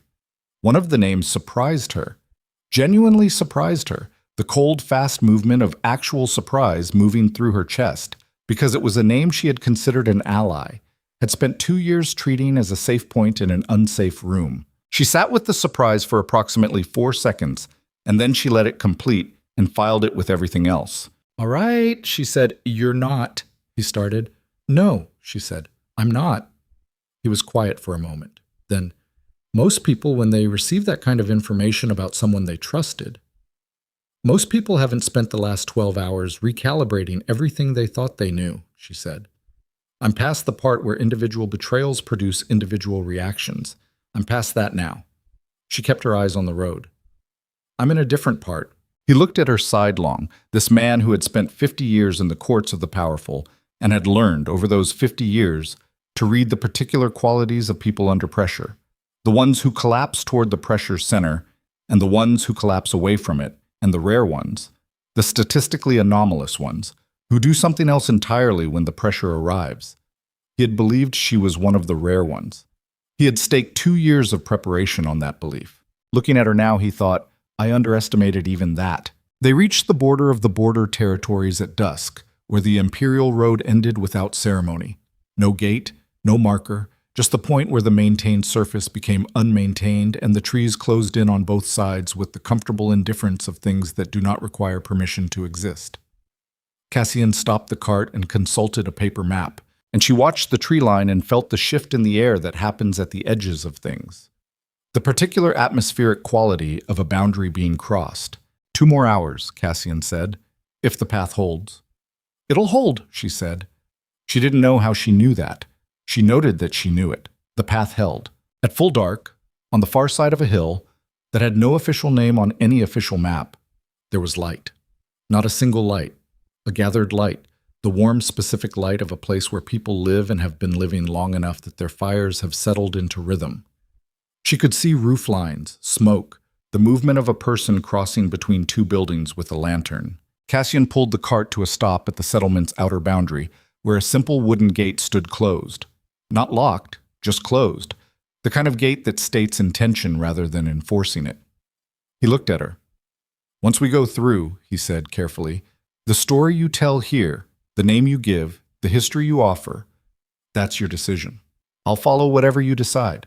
She looked at the gate, at the lights beyond it, at the roof lines of a place that existed outside the architecture of everything that had destroyed her, outside Voss's network and Lucien's court, and the 14 months of careful construction that had been aimed at her elimination, outside the world that had named her and classified her and contained her, and finally, tried to destroy her. She thought about what name she wanted in a place like this. She thought about the child who would be born here, whose first name would be spoken here, in this firelight, by people who had never heard of the Ravenscar Duchy, or the Winter Banquet, or the marble floor and the 600 candles. She thought about what she was now, in the most accurate possible terms. Not the Duchess, not the wife, not the Class 3 practitioner of limited sympathetic ability, not any of the documented, classified, managed, contained versions of herself that had been built for other people's use. My name is Celine, she said. Just that. No house name, no husband's name, no title. Cassian nodded. She got down from the cart and walked to the gate and opened it herself.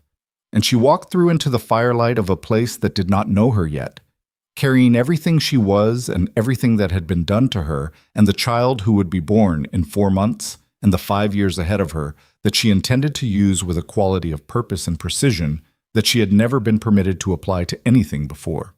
Behind her, the gate swung shut. She did not look back. Ahead of her, crossing the settlement's central path with a lantern and the unhurried gait of someone entirely at home in the dark, a woman stopped. She was perhaps 60, with close-cropped gray hair and the physical bearing of someone who has spent decades doing physically demanding work and has never once been apologetic about it.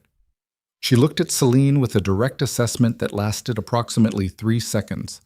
Not unkind, not particularly warm, just accurate. The look of someone determining what they are working with. Cassian wrote, the woman said. Her voice was flat and direct. American prairie plain. He said you'd be trouble. He's right, Celine said. The woman looked at her for one more second. Then something moved at the corner of her mouth.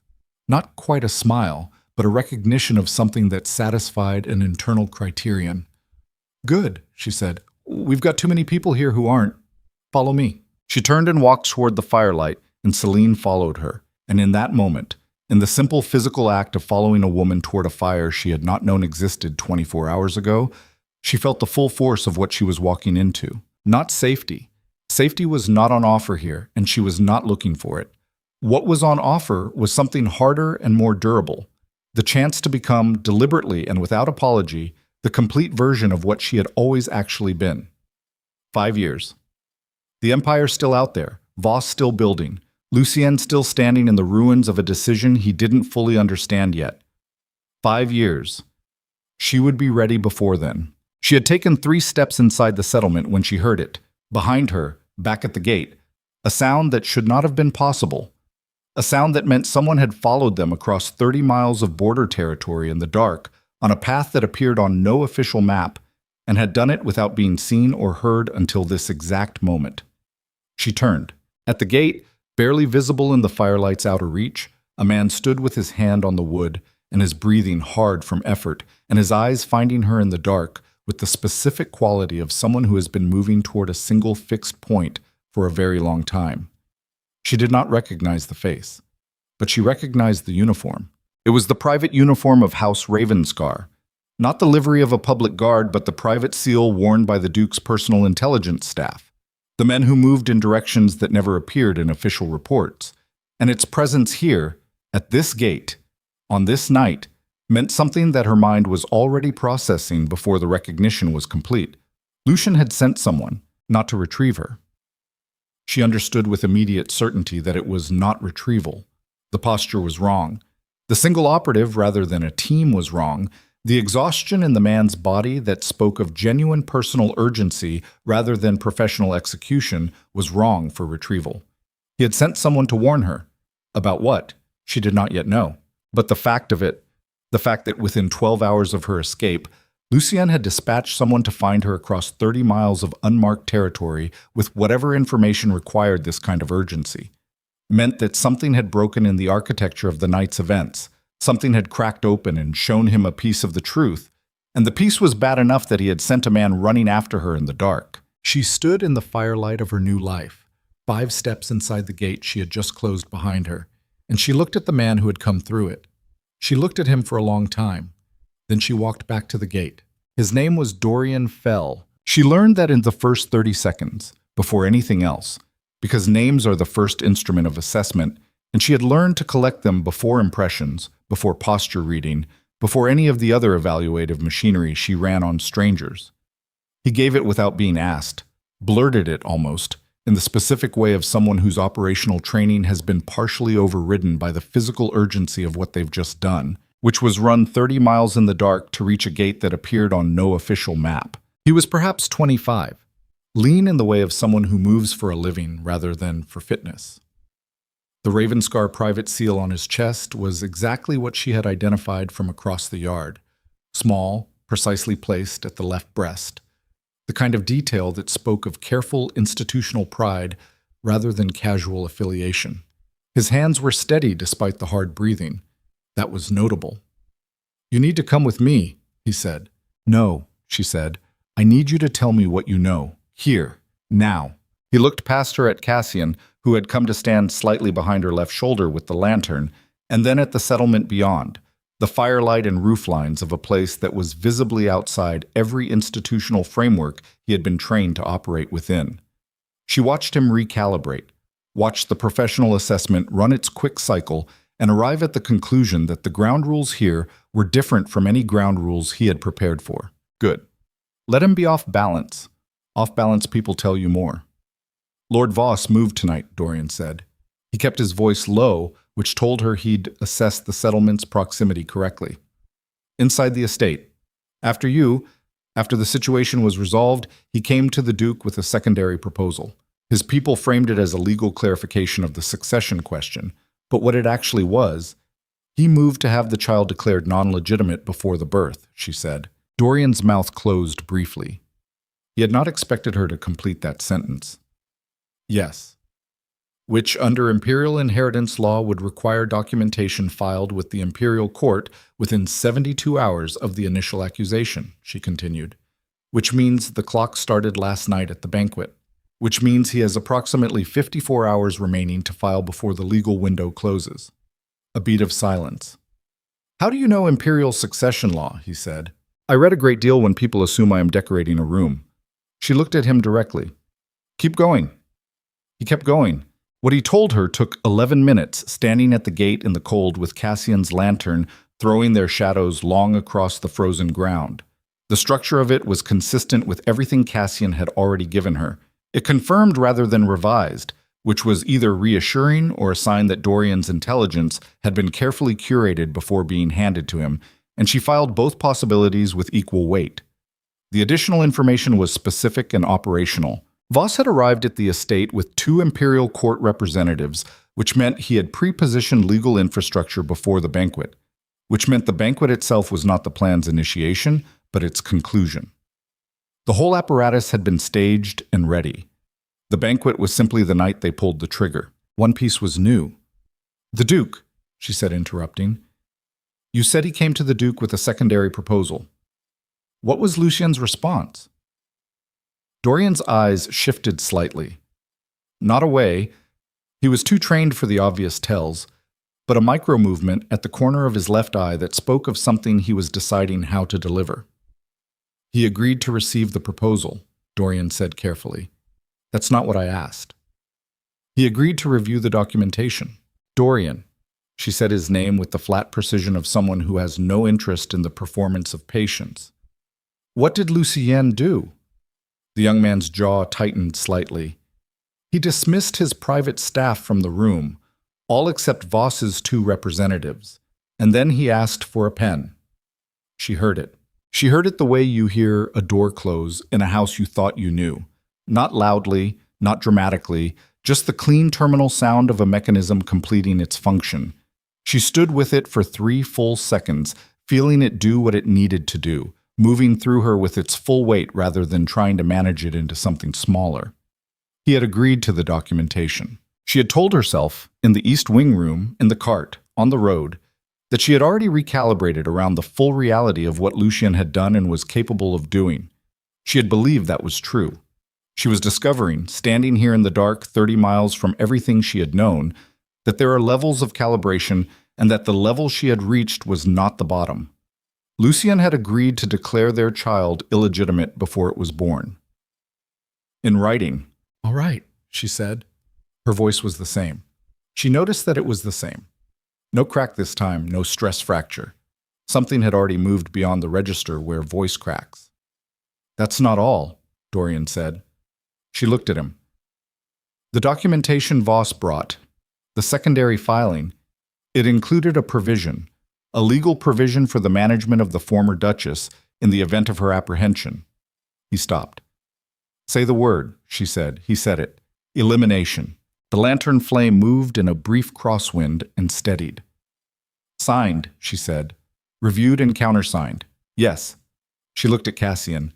His face in the lantern light was very still, the specific stillness of a man who has been in this world long enough that the worst news no longer produces visible shock, but still produces something, a deep interior compression visible only in the quality of his stillness. Why are you here? She said, turning back to Dorian.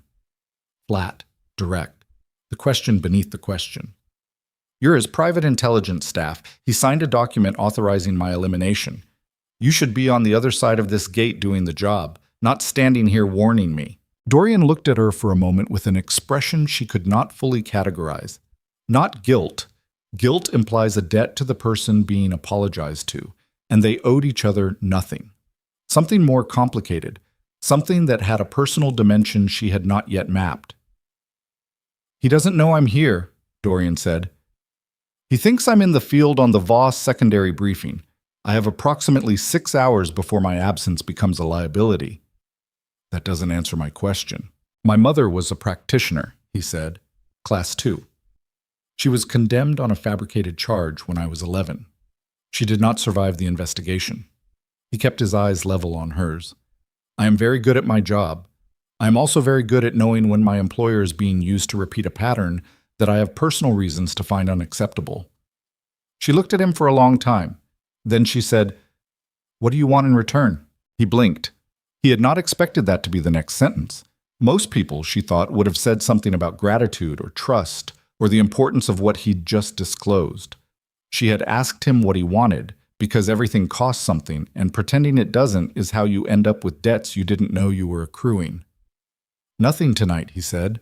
"Eventually, when whatever you're building here is built, I want a place in it." "I don't know yet what I'm building." "I know," he said. "I'm betting on the shape of it anyway." She held that, tested it, filed it under unresolved but not hostile. "Go back," she said. Do your job. Don't compromise your position for me again until I ask you to, if I ask you to. And if Voss moves before you're ready, then Voss moves," she said, "and we adjust." He looked at her for one more second. Then he nodded, once, and turned, and within 30 feet the dark had swallowed him completely. Not dramatically, not cinematically, just the simple, unremarkable return of a man to the darkness he operated in. She watched the space where he had been for a moment. Then she turned back to Cassian. He was looking at her with the expression she was beginning to recognize as his version of concern, careful, analytical concern, the kind that doesn't offer comfort because it understands comfort is not what's being requested. 72 hours, he said, more like 52 now. And if the filing goes through, then the child has no legal standing in the Ravenscar succession. The inheritance line passes to whatever child Vivienne produces, and I become a woman who can be legally eliminated as a threat to imperial succession stability. She said it all at the same pace, the way you recite the terms of a problem before beginning to solve it, which means the filing cannot go through. He was very still. "You cannot stop it from here." "Not from here, no." She looked past him at the settlement, at the firelight that had seemed 20 minutes ago like the beginning of 5 years of controlled preparation. The woman with the close-cropped gray hair had waited just inside the boundary, giving them the gate conversation's privacy, and was still waiting now with the patient quality of someone who has learned that most crises resolve into one of 4 or 5 structural types, and all of them eventually require the same response: assessment, decision, movement. Celine walked to her. The woman, she had not yet given her name, and Celine had not yet asked, looked at her with the same direct 3-second assessment she had offered at their first meeting, and this time let it run a second longer. "Change of timeline," Celine said. "I heard enough," the woman said. "How far along are you?" 20 weeks? "Can you travel hard?" "I just traveled 30 miles in the back of a cart in winter, yes." The corner of the woman's mouth moved again. The same, not quite smile. "What do you need from me?" "I need to know what I can actually do," Celine said. "Not what the classification says. What I can actually do, right now, tonight, with no preparation and no institutional framework telling me what's appropriate. I need to know that before I decide what the next move is." The woman looked at her for a moment. Then she said, "Follow me," and walked deeper into the settlement without looking back to see if Celine was following. She was following. The woman led her to a building at the settlement's eastern edge, smaller than the others, set apart. The kind of structural separation that speaks of deliberate purpose rather than accident. Inside, the room was bare except for a stone floor and a single lamp, and a circle drawn on the floor in what appeared to be compressed mineral pigment, 6 feet across, its edges precise in the way that spoke of repeated use rather than recent construction. The woman stood outside the circle and looked at Celine with an expression that was entirely professional. "Stand in it," she said. Celine stood in it. "Close your eyes." She closed them. "Tell me what you feel." What she felt, standing in that circle on that floor in that bare room, was the thing she had been suppressing for 19 years. She had suppressed it so completely, for so long, with such thorough automatic efficiency, that she had almost convinced herself it wasn't there, that Cassian was wrong, that whatever he'd observed in the East Garden and the rooms she'd occupied was ambient noise rather than signal. Standing in the circle with her eyes closed, she felt it the way you feel something that has been pressed flat, suddenly allowed to expand. Not gently, not gradually, but with the immediate wholeness of a thing returning to its actual dimensions. It was enormous. She opened her eyes. The woman across the circle from her had gone very still. The lamp flame was doing something it had not been doing before Celine stepped into the circle, bending, very slightly, toward her, as if she had become, in the simple act of stopping her suppression, a low-grade atmospheric event. 7, the woman said, not a question. That's what Cassian believes. Cassian is conservative by nature. The woman's voice was carefully neutral, the voice of someone running rapid internal recalibration. Step out of the circle. Celine stepped out. The lamp flame straightened. What's your operational window before you need to be somewhere? The woman said. 50 hours. Approximately. What's the objective? Stop illegal filing at the Imperial Court. The woman was quiet for 6 seconds. Celine counted because counting gave her something to do with the part of her mind that was not standing in the fire of what she had just felt. That enormous, patient, entirely undeveloped thing that had been living inside her for 19 years and waiting with a quality of patience she could not quite compass. In 50 hours, the woman said, I cannot teach you anything useful. I know. What I can do... She stopped. Started again with the careful quality of someone choosing words for their precision rather than their comfort. What I can do is help you stop suppressing it. That's not training. That's just removal of the internal obstruction.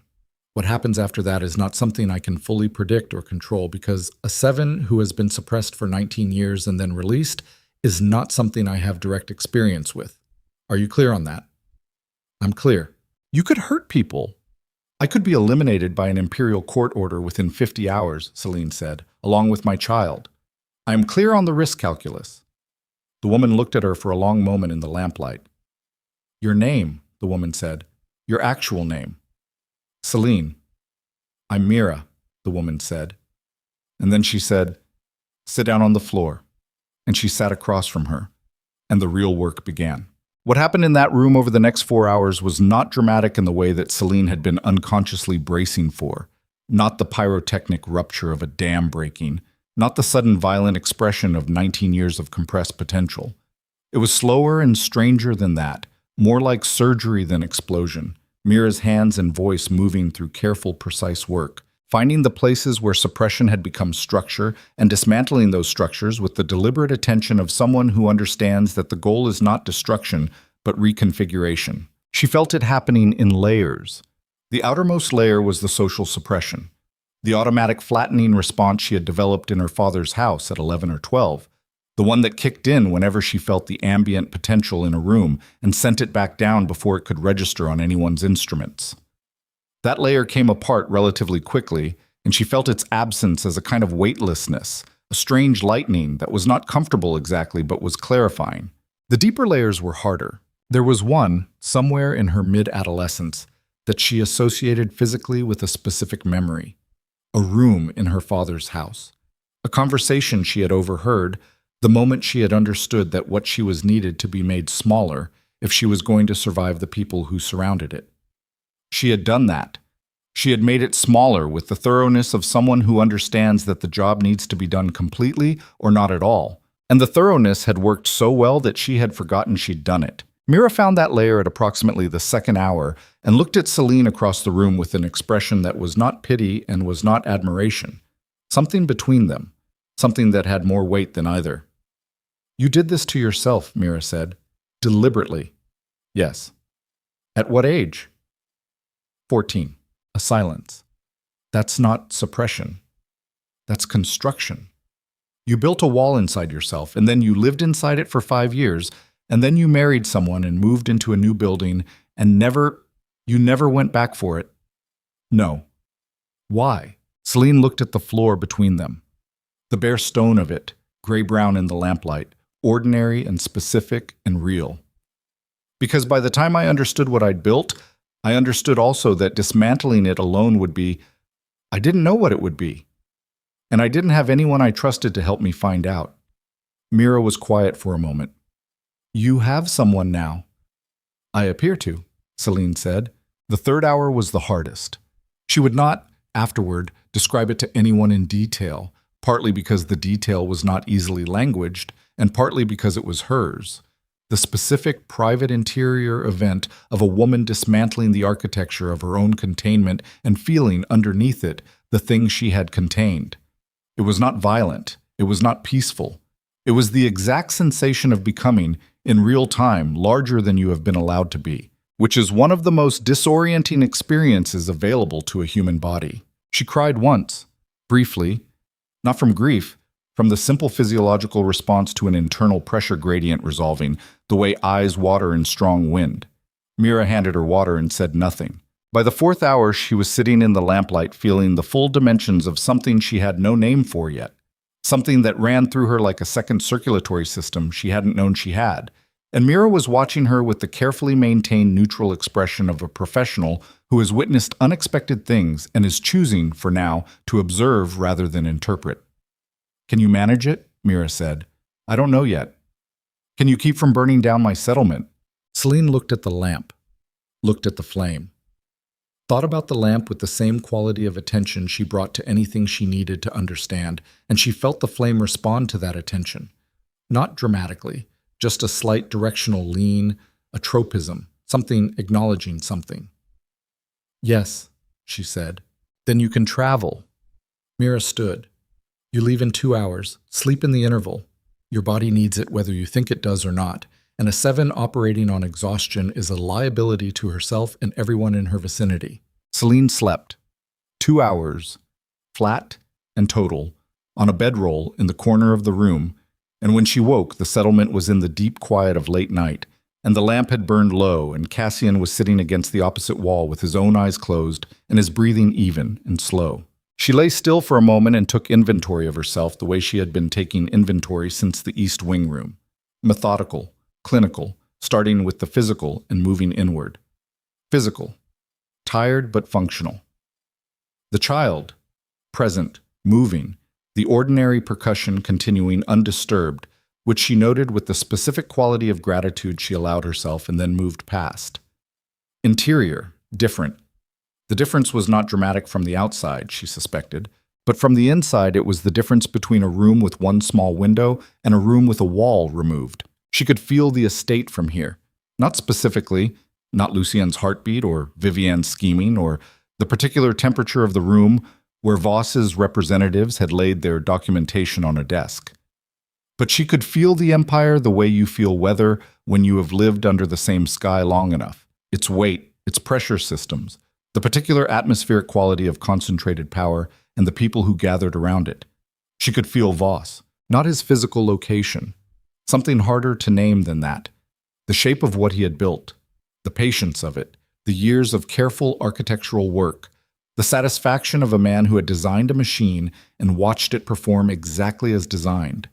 She could feel the machine, and she could feel, in the particular way that her newly undismantled self seemed to process information, where the machine was weakest.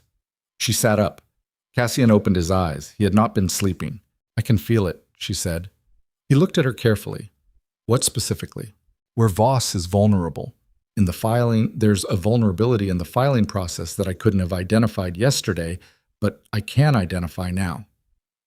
She was not certain how she knew this. She was not certain that certainty was the right framework for what she was doing. She was operating on something that felt less like reasoning and more like the body's knowledge of its own balance. Pre-rational, positional, accurate. The documentation requires authentication by 2 imperial court seals. Voss has one. He's acquiring the second from a representative who wasn't at the estate tonight, someone he needs to reach before the window closes. Cassian was very still. How do you... I don't know how, she said. It doesn't matter how. What matters is that if the second seal's acquisition is disrupted, the filing cannot be completed within the legal window. The window closes. We buy time. Buy time for what? For what Mira started tonight. I need more time with her. Real time, sustained work. What she opened tonight is the beginning of something that needs 6 months of proper development before it can be reliably operational. She stood. But one disruption doesn't require full operational reliability. It requires one precise intervention at exactly the right point. Cassian stood too. He was looking at her with an expression she had not seen on his face before.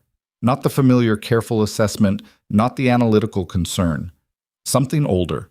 Something that looked, if she was reading it correctly, like a man watching something he had believed in theoretically for 2 years become concrete in front of him. Celine, he said. He rarely used her first name. Don't, she said, not unkindly. I know what you're going to say, and I know why you're going to say it, and we don't have time for it. He closed his mouth. Where would the second seal representative be, she said, if Voss's network runs south and the estate is north, and he needs someone not connected to last night's operation? Where would Voss be sending a courier tonight? Cassian thought for 3 seconds. Alden Mere, provincial administrative seat, 40 miles east. There's a magistrate there who has been in Voss's network for 6 years, documented. I have the documentation. He holds dual Imperial Court authentication privileges. Can we reach Aldenmere before a Voss courier? If we left in the next 20 minutes, on the assumption that Voss dispatched the courier after the estate meeting within the last 3 hours, we might be 2 to 4 hours ahead of them.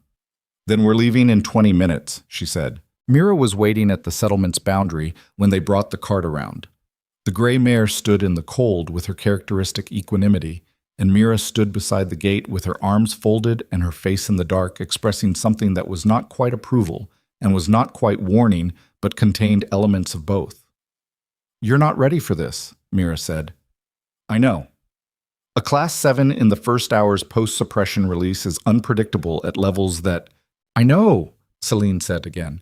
She looked at Mira directly. I am not ready. I am also the only option available. And my child does not have the luxury of waiting for me to be ready. She held the older woman's gaze. I will come back. When this is done, I will come back here, and I will do the 5 years of work. But right now, I need to go. Mira looked at her for a long moment. The night was very quiet. Somewhere in the settlement, a fire cracked and resettled. If you lose control of it, Mira said, do you know how to shut it back down? No. Then don't lose control of it. She stepped back from the gate. Go. They went. 40 miles of winter road in the dark, the gray mare moving with her efficient, unhurried stride, the cart's rhythm, the only constant in 2 hours of motion that Celine spent in a state of focused inward attention that was nothing like the composed suppression of the previous 19 years. She was not suppressing now. She was holding a different thing, the difference between a closed fist and an open hand shaped around something fragile. And the distinction required constant active awareness that was exhausting in a way she had no previous reference point for. Cassian drove and said nothing. She was grateful for that.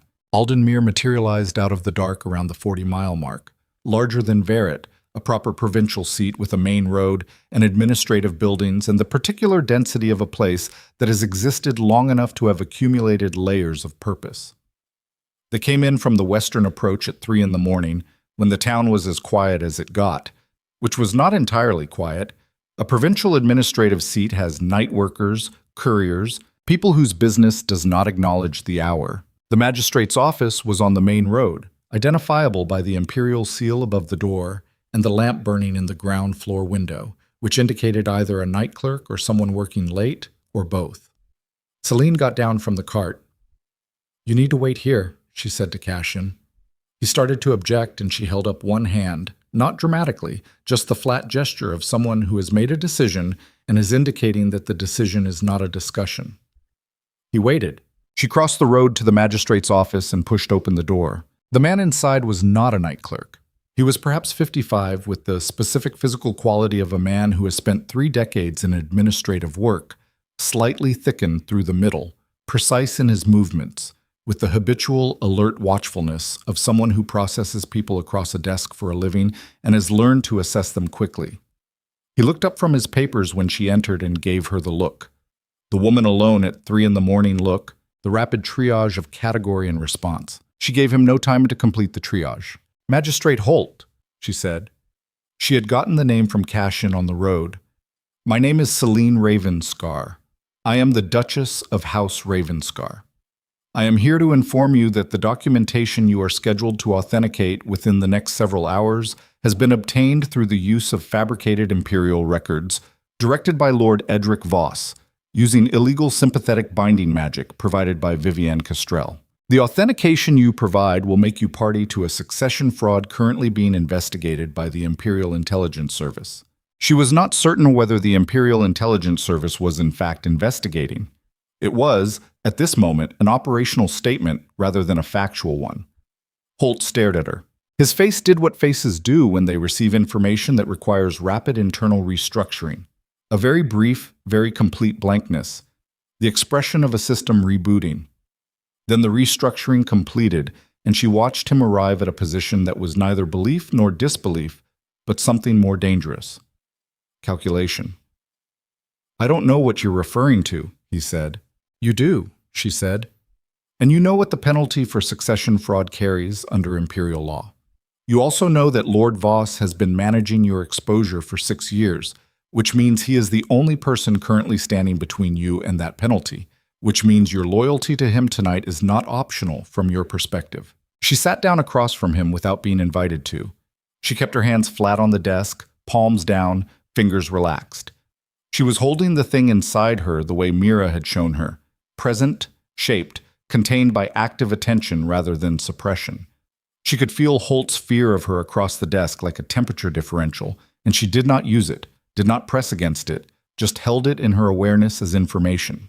I am not here to destroy you, she said. I am here to give you a choice you would not otherwise have. If you authenticate that documentation, you become an integral component of a succession fraud that will, when it unravels, and it will unravel, take every person connected to it down with it. If you do not authenticate it, if you report that the courier who arrives here in the next few hours was turned away for procedural irregularities in the documentation, you are simply a magistrate who followed proper protocol. That's the choice. Holt was looking at her with the expression of a man who is rapidly and somewhat desperately trying to determine who has more power in this room. She let him look. He made his calculation. She watched it happen behind his eyes, the assessment of which risk was larger, which outcome was more survivable, which choice left him more intact. She did not rush it. She understood that rushing it would produce resistance, and that giving it time would produce, eventually, the conclusion that a man of Holt's caliber would inevitably reach when given sufficient quiet to think clearly. What documentation are you referring to specifically? He said finally. His voice had changed. Still careful, but the calculation was pointing somewhere. You will know it when it arrives, she said, because it will carry Voss's private seal in the secondary authentication position, and it will request your imperial court mark as the primary certification. She paused. When that happens, you will find a procedural irregularity. You will not need to specify what the irregularity is. Procedural irregularity is sufficient. He was quiet for a long moment. If Voss finds out, he started. He will find out, she said, and when he does, you will be a man who turned away a courier for procedural reasons, and he will have no ability to prove otherwise, and more urgently, he will have other larger problems occupying his attention. She stood. I am telling you this for the last time. When the courier comes, there is a procedural irregularity. She walked to the door, stopped with her hand on the frame, and did not turn around. You have children, magistrate, 2 daughters. I know their ages because I know a great deal about the composition of Voss's provincial network. She let that sit for 2 seconds. I do not say this as a threat.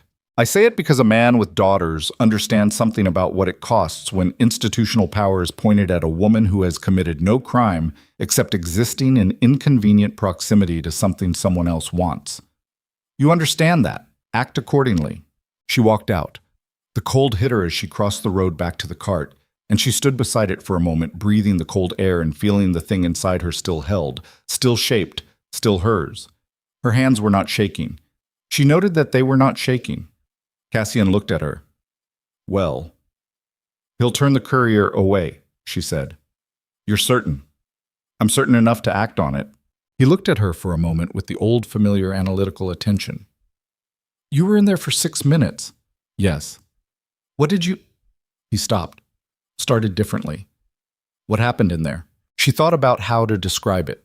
The desk, the lamp, the particular quality of presence she had brought to that room that was different from any quality she had brought to any room before, because the room she had been bringing to every room for 19 years had a wall in it, and the wall was gone.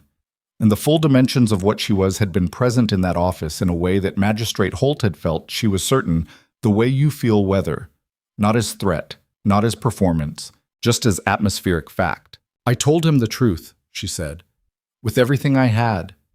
Cassian absorbed that. Then he clicked to the gray mare, and they moved. They were 2 miles from Aldenmuir's western boundary when it happened. She felt it first. A sudden pressure change in the air around the cart. Not weather, not natural. The specific signature of directed magical work coming from multiple points simultaneously, and she said stop a full second before the first figure stepped onto the road ahead. 3 of them. The road behind revealed 2 more when she turned, 5 total.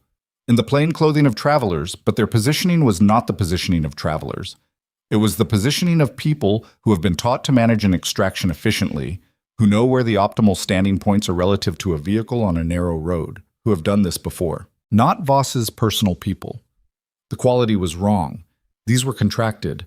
The specific, slightly mismatched quality of a team assembled for a single job rather than trained together over time. The one in front spoke. The woman. She comes with us. Cassian's hands tightened on the reins. She was very still. She thought about what Mira had said. Don't lose control of it. She thought about the 4 hours of careful architectural work, the thing that was open in her now, the thing she was holding with active attention. She thought about 5 figures in a road at 3 in the morning who knew her name and her location and had been waiting here, which meant Dorian's 6-hour window had been shorter than he'd calculated, which meant Voss knew she had run, which meant the operational timeline she had been working from was already obsolete. She thought about her child. The man in front had not finished speaking.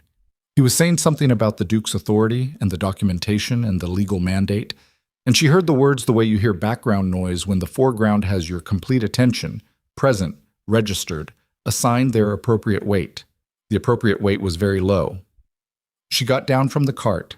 Cassian said her name, low and urgent, and she did not respond to it, not because she was ignoring him, but because she was in the particular state of focus that has no bandwidth for peripheral input.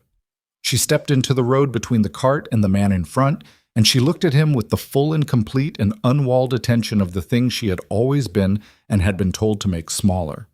The man stopped talking. He felt it. The one behind him felt it. She watched it move through all 5 of them simultaneously. That temperature differential, that atmospheric fact of a presence they had not been briefed on, had no category for, had no response trained into their bodies to answer. You're going to let us pass, she said. Her voice was very quiet. It was not the voice of a threat. It was the voice of someone conveying accurate information. The man in front looked at her. His face was doing something complicated. I have a direct mandate from... The lamp on the cart went out. All 5 of them looked at it. It had not been blown out. There was no wind. It had simply, between one breath and the next, stopped burning. And in the darkness that followed, the only illumination was the cold moonlight and the faint atmospheric shimmer that she was becoming aware, with some surprise, was coming from her. Not visible to ordinary eyes, probably, but apparently visible to the body's threat-sensing apparatus, because every figure in the road had taken one step back without appearing to decide to. She had not done that intentionally. That was the part that frightened her, not the magnitude of it, not what it had done to the lamp or the air around the cart, or the breathing pattern of 5 contracted men on a provincial road at 3 in the morning. The fact that she had not decided to do it, that it had happened because she had stopped managing her own dimensions, had stopped making herself smaller, and what she actually was had responded to a threat the way a body responds to a threat, below the level of decision, at the level of reflex. Mira had said, don't lose control of it. She had not lost control. But she understood, standing in that road, feeling the full scope of what she was holding and what it was capable of even in these early undeveloped hours, that the line between control and its absence was narrower than she had thought. And the understanding settled over her not as fear, but as the specific gravity of a woman who has just learned something irrevocable about herself. She could not go back to being smaller. She would never be smaller again. The man in front of her looked at her for 3 more seconds. Then he stepped aside.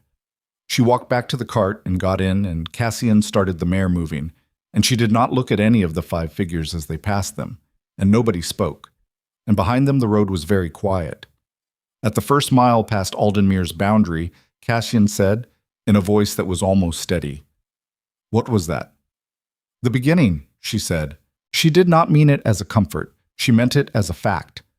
And sitting in the cold of the moving cart with the child moving inside her and the vast, undeveloped potential of herself open for the first time in 19 years, and the empire ahead of her and Voss's timeline still running, and Lucian's signature drying on a document she intended to make meaningless, she understood that the woman she had been in that marble hall, composed and managed and smaller than her own dimensions, was gone. What replaced her had not yet found its name. But the empire was going to learn it. She looked at the road ahead, and she did not allow herself anything that resembled comfort, because comfort was what you reached for when you were finished, and she was so far from finished that the distance was not yet measurable. What she allowed herself instead was the cold, clean, completely unfamiliar sensation of a woman who has stopped asking for permission.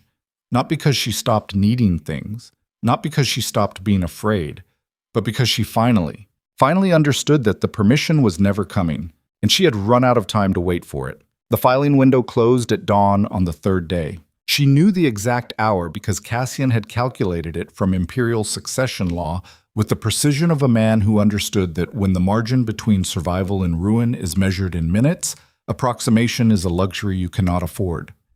Dawn on the 3rd day meant first light, which in midwinter at this latitude meant approximately 6:47 in the morning, and they had spent the 30 hours since leaving Aldenmuir in the kind of sustained forward motion that leaves no space for anything except the next necessary thing. Holt had turned the courier away. She had known he would. What she had not known, what nobody had known, because it required understanding a dimension of Voss's operational planning that even Cassian had not fully mapped, was that the courier was a contingency.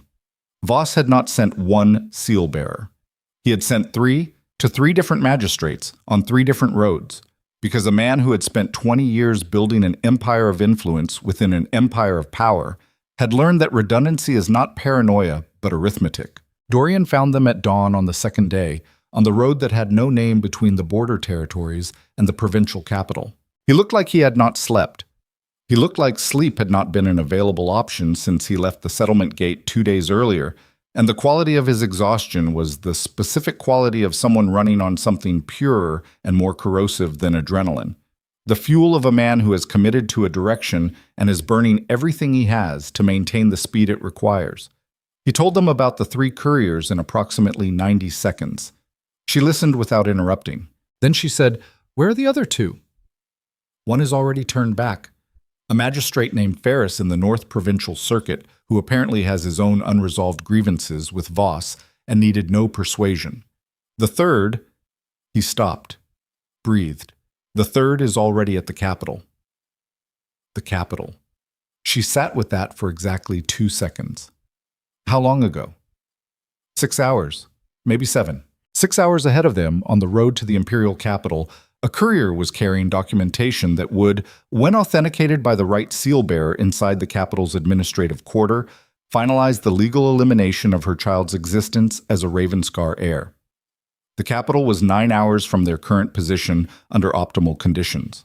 Optimal conditions in midwinter on provincial roads, with a pregnant woman and a tired horse and an old man, did not describe the conditions available to them. They were 3 hours behind a problem that had already arrived. She looked at the road ahead. She felt the thing inside her. Not reaching for it, just acknowledging its presence. The way you acknowledge the weight of a tool in your hand when you understand you are about to need it. "There's another way to stop it," she said. Both men looked at her. "The filing doesn't just require authentication," she said. "It requires the Duke's original signature to be validated by a specific imperial court process. A process that allows for challenge within the window if the challenging party can demonstrate standing." She was running through the succession law architecture she had spent 2 years reading in the Ravenscar library during the long hours when Lucien had no use for her company. She had not known then why she was reading it. The body knows what it needs before the mind has framed the question. If I appear before the imperial court before the authentication completes and assert my standing as the child's mother under the pre-reform succession statutes. Those statutes haven't been invoked in 40 years, Cassian said. They haven't been repealed either. He was quiet for a moment, running his own legal architecture. She watched him find the same structure she had found and arrive at the same conclusion. It would require you to appear in the imperial capital, he said carefully, in person, before the court. Yes, as the woman who was officially accused of practicing forbidden magic against a noble's person, who escaped imperial custody, who is currently traveling under no official identity. Yes, with no documentation, no legal representation, no allied presence in the capital, and no certainty that the court will grant you the floor before the authentication is complete. Also, yes. Dorian was looking at her with an expression she was beginning to recognize as his version of the expression Cassian had worn at the settlement gate. The expression of a man watching something that exceeds the parameters he had mentally prepared for. You're going to walk into the imperial court, Dorian said. Alone. Not alone, she said. She looked at Cassian. But he stays outside. Cassian's jaw tightened. You are 70 years old and you have done enough, she said. Not gently. She did not have the bandwidth for gentle right now, but with the specific weight of a true statement delivered without padding. If this goes wrong, you need to not be in that building. You need to be in a position to take the child somewhere safe. The child. She said it without breaking stride, without the slight catch she had been managing since the East Wing room every time the word appeared in her interior monologue, where only she could hear it. She said it the way she said everything now, directly, with its full weight, without the suppression that had been her primary operating mode for 19 years and was no longer available. Cassian looked at her for a long time. His face was doing the thing it did when he was calculating against his own resistance.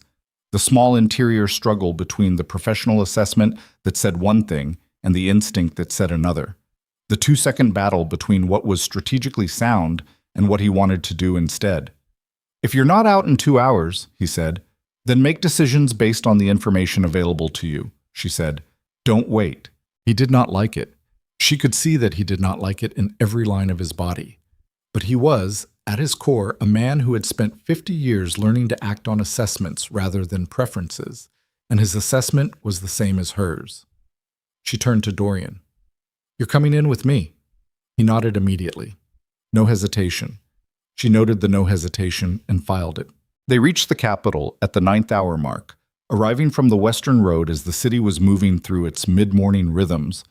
The specific dense energy of a place where 10,000 simultaneous purposes intersect without coordination. She had been to the imperial capital twice in her life. Once as a child, once in the first months of her marriage. It was the kind of city that reorganized your sense of scale every time you encountered it. The sheer compression of its density pressing against the eye with something that was not quite beauty and not quite threat, but contained both. She had changed in the back of the moving cart. Practical clothes, her own dark hair unornamented, the remaining diamonds removed and placed in the inner pocket of Cassian's coat, because what she needed in that building today was not wealth display, but the particular quality of presence that does not ask for things and does not apologize for existing. And the diamonds were the wrong signal for both. She looked, she thought, like a woman of no particular status. She felt like a weather system. The Imperial Court's administrative building was on the capital's northern quarter, identifiable from 3 streets away by the imperial seal above its entrance and the permanent presence of court guards at the main doors, 2 at the entrance, 1 at the side passage. The geometry of it designed to move ordinary business through the side passage and reserve the main entrance for authorized court proceedings. She walked in through the main entrance. The guards moved to intercept her, and she did not stop walking. She did not increase her pace. She simply continued moving at the pace she had established. And she said, without looking directly at either of them, but projecting her voice with the flat authority of someone who has been managing rooms for 19 years and knows exactly how much volume is required to establish who is in charge of an entrance. I am Celine Ravenscar, Duchess of House Ravenscar, invoking pre-reform succession statute 14 regarding challenge standing in a contested heir documentation. I require immediate floor access to the court clerk. The guard stopped. It was a beat. Just a beat. The 2-second pause of trained professionals encountering an input their training had not specifically prepared them for. And in that beat, she walked through the main entrance and into the administrative corridor beyond it. Dorian was behind her and to her left, maintaining the 3-foot distance that communicated allied presence without crowding. And she could feel his careful steadiness behind her the way you feel a wall at your back. Not something you lean on, but something that defines the perimeter. The administrative corridor was busy. Mid-morning in a provincial capital's court building meant clerks and advocates and the general human traffic of institutional process proceeding on its own time with its own indifference to emergency. She moved through it with the focus of someone who has identified the one specific desk they need in a room full of desks and is walking a straight line to it, not rudely, not aggressively, just with the quality of directed purpose that parts human traffic more effectively than volume or force. The court clerk's office was at the corridor's end.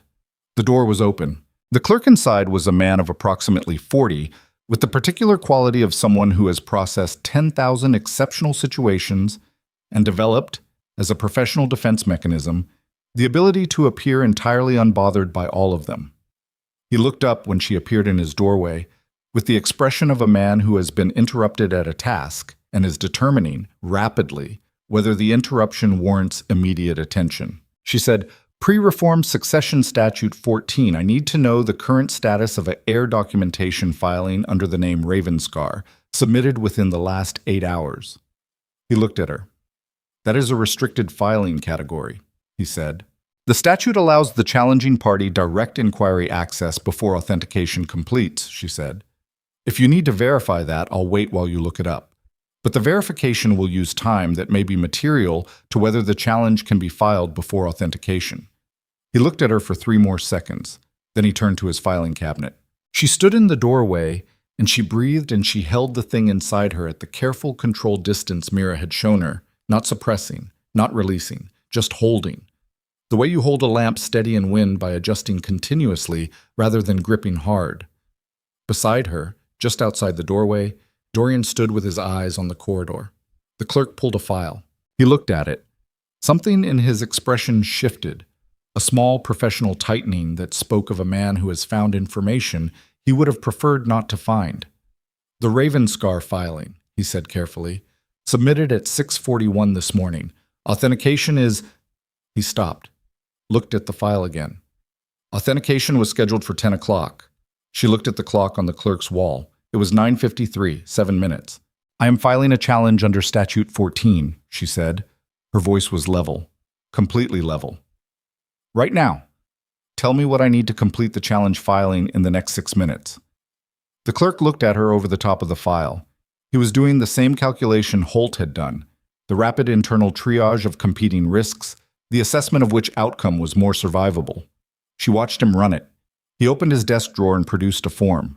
"Name, title, relationship to the subject of the filing, and grounds for challenge," he said.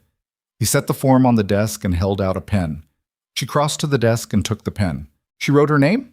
She wrote her title. Not the suspended title, the full title, Duchess of House Ravenscar, because the title had been suspended by the Duke, not by the court, and until the court itself processed a formal removal, it was still legally hers. She wrote her relationship. She wrote, for grounds, fraud, fabrication of documentation using prohibited magical means, and conflict of interest of authenticating party. She slid the form back across the desk. The clerk took it, looked at the clock, looked at the file in his other hand. "The challenge is filed," he said. "The authentication is stayed pending review." She breathed. One breath, just the one. Then she said, "How long does the review take?" "Standard review is 48 hours minimum. Complex cases involving the grounds you've cited," he paused, "considerably longer." She nodded. She turned from the desk. She walked out of the clerk's office and back into the corridor, and she kept walking until she reached a side alcove that was empty, and she stopped there. And she put one hand flat against the stone wall, and she stood for approximately 10 seconds feeling the full dimensions of what had just happened. The filing was stayed. Her child was still a Ravenscar heir. For 48 hours, at minimum. She was also standing in the Imperial Capital's court building with no legal documentation of her identity, a pending accusation of forbidden magic practice, and a Duke's private intelligence operative standing 6 feet away, having just participated in a court filing that would register her location to anyone in Voss's network who had eyes on the court records. The 10 seconds ended. She took her hand off the wall. Dorian was watching her with an expression that was carefully managing something. Not quite relief, because he was too operationally trained for relief, but the specific post-acute stress recalibration of a body that had been running hard and was adjusting to the change in terrain. "He'll know within the hour," he said. "I know." "Voss. And when Voss knows, he tells Lucienne," she said. "Yes." She was already moving back toward the main entrance. Dorian fell in beside her. They cleared the guards, the same two who had moved to intercept her and did not move now, which told her that something about the 12 minutes she had spent inside had reclassified her in their internal assessment, or possibly that the clerk had sent a brief verbal signal, or possibly just that the universe occasionally and unpredictably rewards forward motion. Outside, the morning had progressed into full daylight, winter pale and clean, the capital's streets running with their ordinary density. She found Cassian where she had left him, with the cart at the corner of the second side street, and he looked at her face when she reached him and read whatever was on it, with the accuracy of a man who has been reading her for 2 years. "It stayed," he said, "for 48 hours. Then I have to appear at the review. In person, with documentation, with the mage assessment Cassian was never allowed to complete." She looked at him. "Can you complete it now? Officially. Can you produce an official mage classification assessment that carries court-admissible weight?" He was quiet for a moment. "My official status was suspended. Your credential was not revoked. Suspension and revocation are different legal instruments, and Lucien knows the difference, which means he used the instrument that was sufficient for his immediate purpose and no more." She held his eyes. "Can you complete it?" "Yes," he said. "I will need my instruments, which are at the estate." "Then we need to get them." The silence that followed had a specific quality, the quality of 3 people simultaneously arriving at the full implication of a sentence. Getting Cassian's instruments meant going to the estate where Lucienne had signed her elimination order, the estate that was, by now, almost certainly aware she was in the capital from Voss's court watchers, the estate where Vivienne was, and where the guards knew her face, and where every variable that had been arrayed against her for 14 months was still arrayed. "There's a back way into the North Tower," Cassian said. "The same door we used to leave. They'll have found it by now." "Probably." He thought for a moment. "There's another way. Older. I have not used it in 20 years, but the structure should still be sound. How much time?" "We reach the estate by early afternoon, in and out within the hour if nothing goes wrong. Back to the capital before nightfall for a full day's buffer before the review." She looked at the sky, thought about the variables, thought about what "nothing goes wrong" meant in the current configuration of events, which was a phrase that should not be doing any operational load-bearing work given the previous 48 hours. "We go," she said. The drive back took 3 hours. Winter road, winter light, the gray mare moving with her steady, unhurried efficiency, and for the first hour nobody spoke because all 3 of them were in the particular interior state of people between acute events. The brief still water between rapids, using it not for rest exactly, but for the rapid internal recalibration that sustained forward motion requires. Celine spent the first hour thinking about Lucien. She had been doing it deliberately, in the controlled way she now applied to everything, taking it out, examining it, putting it back without letting it contaminate the operational thinking that had to remain clean. She thought about him with the analytical precision she applied to everything she needed to understand, and did not allow herself the softer responses that were also present, because the softer responses were real, but they were not currently useful. He had signed a document authorizing her elimination. She held that fact, turned it, examined its weight, tried to find the version of Lucien Ravenscar she had actually known, not the invented version, not the version she had built in her mind from the available material during 2 years of insufficient information, but the real version, the one who was made of actual choices. And she placed that document beside him, and she looked at both, and she asked herself the only question that mattered. Was he doing Voss's bidding completely, or was he doing it with some residual awareness of the thing he was doing? She did not know. That was the honest answer, and she held it without flinching, because not knowing was the accurate position and accuracy was the only foundation she trusted anymore. The estate materialized on the horizon at early afternoon, its towers visible first over the tree line, the familiar geometry of a place she had lived in for 2 years, and that now had the specific uncanny quality of something intimate that has become hostile. The particular cognitive dissonance of a known space redesignated as enemy terrain. She felt it from half a mile out. The thing inside her, responsive to concentrated human presence and intention. The way a tuning fork is responsive to frequency, registered the estate's inhabitedness with a clarity that was still new and still slightly disorienting. Approximately 12 people in the main building, 3 in the stable block, 2 on exterior patrol. She told Cassian what she felt. He looked at her sideways without comment and adjusted their approach to the estate's eastern wall, away from the patrol points she had identified. The old access Cassian had referenced was a drainage tunnel, narrower than the corridor they had used in the other direction, and it ran under the estate's eastern foundation in a way that predated the current structure by at least a century, built for a purpose nobody now remembered and retained by institutional inertia in the way that old infrastructure is always retained, because the cost of removing it exceeds the cost of ignoring it. She moved through it behind Cassian, with the gray mare's blanket wrapped around her shoulders for the stone cold and her breathing deliberate and measured, feeling the weight of the estate above her and the people in it with the new ambient awareness that she was still calibrating how to manage. The tunnel brought them up inside the estate's north tower base, exactly where Cassian had said it would. His instruments were in the tower's upper room, undisturbed. She stood in the doorway while he moved through the space with the quick efficiency of a man who knows exactly where everything is, collecting, organizing, the careful assembly of a specific toolkit that had not been touched in 2 weeks, but was still his, still organized to his system, still arranged by the hands of the person who would know how to use it. She was watching the courtyard through the tower window when she heard the footsteps. Not patrol. Patrol had a rhythm, a cadence, the slightly mechanical quality of people walking a designated route. These footsteps were purposeful in a different way. Directed. Coming toward the tower. She said quietly, "Cassian." He heard it too. He was already closing the case.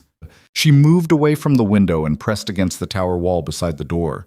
And she held the thing inside her at the careful, controlled distance, ready, but not released, because releasing it preemptively in an enclosed stone tower was not a decision she was prepared to make about potential collateral consequences. The door opened. Lucien walked in. He was alone. That was the first thing. No guards, no attendants, no architecture of authority around him.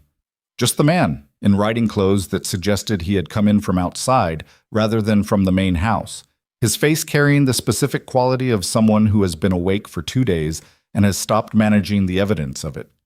He looked at Cassian first, taking inventory, and then he looked at her. Neither of them spoke for 3 seconds. She had told herself, on the road and in the cart, and in every interval of non-operational thought she had allowed herself in the past 48 hours, that she had fully recalibrated around this moment, that she had processed enough, understood enough, dismantled enough of the architecture of what she had built this marriage into, that standing in front of him would produce something manageable. She had believed that. She had been wrong, not in the soft way, not in the way that produced grief or longing or any of the responses she would have predicted. She had been wrong in a harder way. The specific quality of wrongness that comes from discovering that you have accurately described the shape of something without accurately describing its weight. She had known she would feel something. She had not known that what she would feel, looking at his face across the gray stone floor of his own North Tower, was rage. It was clean. That was the thing about it. It was not the hot, undirected rage of a person in acute pain, not the kind that burns through and leaves you emptied. It was cold and structural, and it had been building for 48 hours through every road mile and every waiting minute and every decision she had made in the space his decision had forced her into. And it had arrived at this moment fully formed. She let him see it. She did not manage it, did not compose it, did not put the familiar professional mask over it. She let him see it because she was done making herself smaller, and because he had earned the full undiluted view.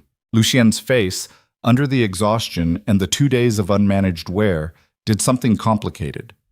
She watched it happen. The quick sequence of responses, recognition first, then something she could not fully name that moved through his eyes too fast to pin down, and then the setting of his jaw that she recognized as the expression of a man who has come to do something difficult and is reminding himself why he came. "I know where you've been," he said.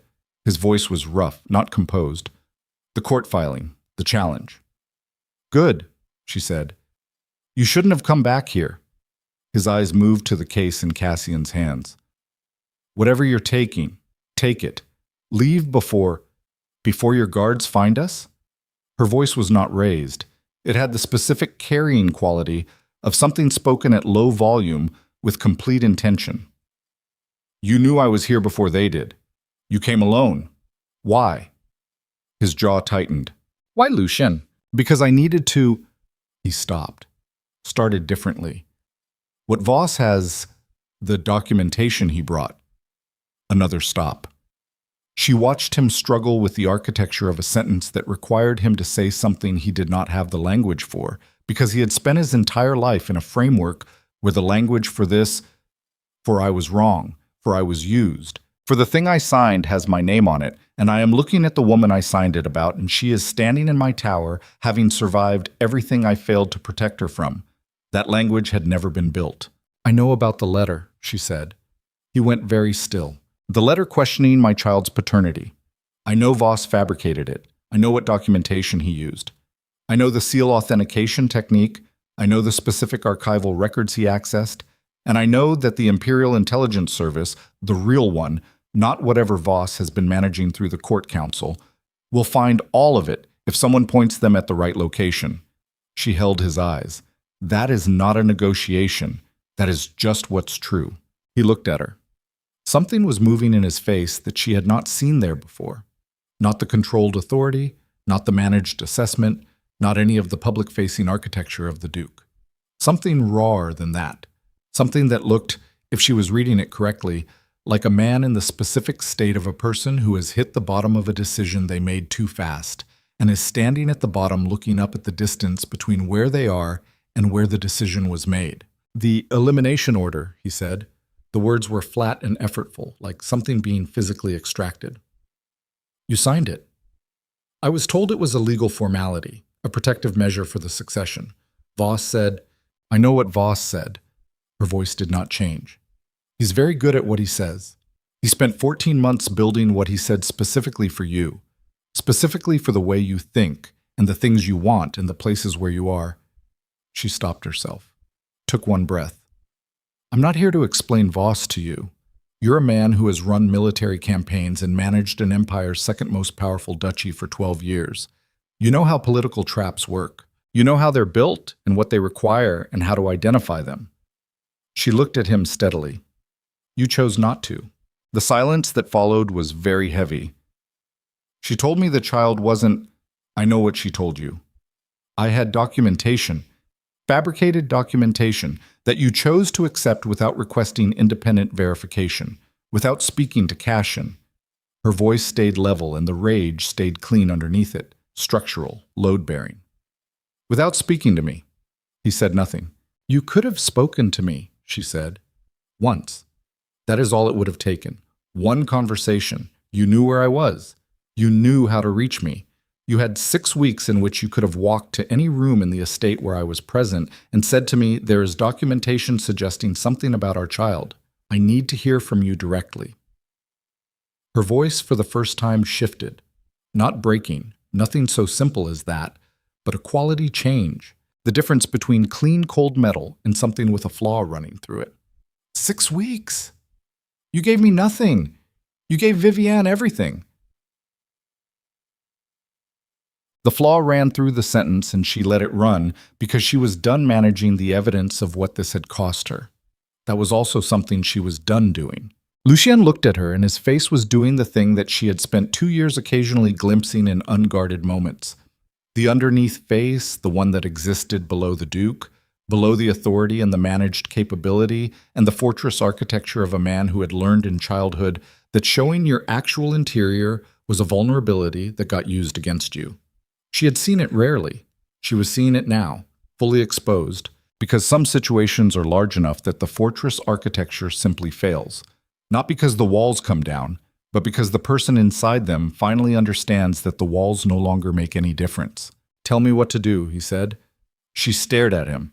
She had not expected that sentence. She had prepared, in the operational part of her mind that was always preparing, for several versions of this conversation, and none of them had contained that sentence, because Lucian Ravenscar saying, "Tell me what to do" to anyone was not a sentence her model of him had produced. "Voss," she said carefully, "his full network, every name you have, every conversation you can remember, every document that passed through your hands in the last 14 months that had his seal or his direction on it. I need all of it, in writing, signed and witnessed. If I give that to you, he will come after you," she said. "Yes, he will come after you with everything he has, which is considerable, and he will do it before the court review because he knows what the review will reveal if I appear with Cassian's full assessment and documented evidence of succession fraud." She held his eyes. "That is the situation you are in. That is the situation your choice put you in. The question is whether you face it with something on the record or with nothing." His jaw worked. She watched him run the calculation. Not the fast triage that the men on the road had run, not the magistrate's 2-minute calculation, but the full weight of something that had implications that extended years in every direction. She watched him do it, and she did not help him, and she did not hurry him. "I need," he started. The tower door burst open, not with the theatrical force of dramatic entrance, but with the specific percussive energy of a door opened by someone who has been moving fast and does not slow down for the opening, and the man who came through it was one of Lucian's senior guards, his face carrying the particular quality of someone who is reporting information that has arrived faster than anticipated and is forced to run. "My lord." The guard's eyes moved from Lucian to Celine and back with the rapid recalibration of someone encountering an arrangement they had not been briefed on. "Voss, he arrived at the gate 20 minutes ago. He has Imperial Court representatives, 6 of them." A breath. "He has a secondary challenge override.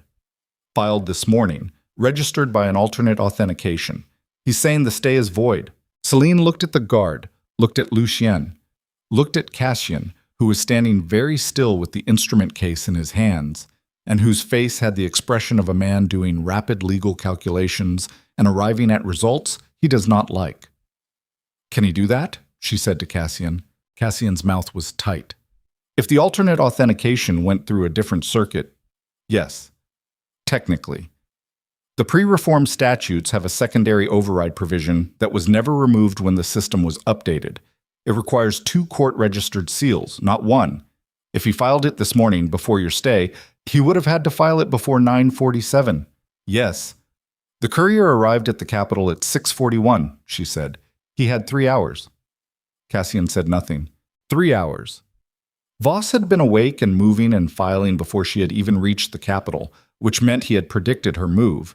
Not the specific mechanism, but the broad shape of it, had understood that she would attempt to use the succession challenge statute, and had prepared a counter before she executed the original.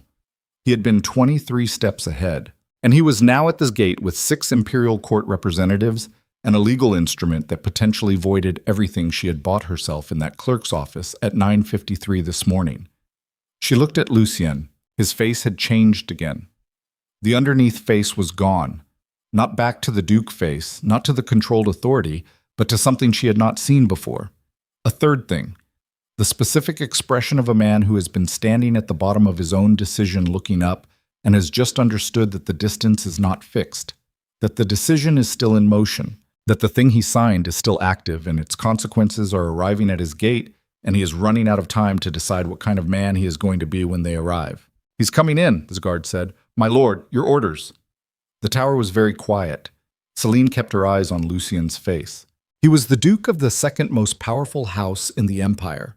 He had 12 years of uninterrupted authority and the full military and political apparatus of House Ravenscar at his command, and he was standing in his own north tower in riding clothes, looking at the woman he had condemned to the stables, and at the old mage whose warning he had ignored, and at the child she was carrying that he had signed away before it was born, and at the gate where the man who had engineered all of it was arriving with the paperwork to finish what he'd started. The guard was waiting. 6 Imperial Court representatives. Avoid order. Voss at the gate. Every variable she had spent 48 hours moving had just been countered by a man who had been building his response since before she left the estate, and the counter was already in motion, and the only thing between its completion and everything she had fought to protect was the decision of the one man in this room who had, 24 hours ago, signed his name to her destruction. Lucian looked at the guard, and in the 2 seconds before he answered, she felt the thing inside her shift, not releasing, not the preemptive escalation she had been careful to avoid, but something responding to the pressure of the moment the way any living thing responds to the pressure that defines it, by revealing what it is actually made of. The lamplight in the tower room bent, slightly, toward her. Neither of the men noticed. She noticed. Lucien opened his mouth. Lucien said, "Let them wait." The guard blinked. "My lord." "I said let them wait." His voice had the quality of something that has passed through fire and come out the other side. Not louder, not more authoritative in the conventional sense, but with a different density. The specific weight of a sentence spoken by a man who has located, underneath everything, the one thing he is not willing to trade. "Voss can stand at my gate for 10 minutes. Tell him the Duke is managing estate business." The guard looked at Lucien, at Celine, at the instrument case in Cassian's hands, and completed a rapid private assessment of what kind of estate business this represented. He was a professional. He kept the assessment off his face,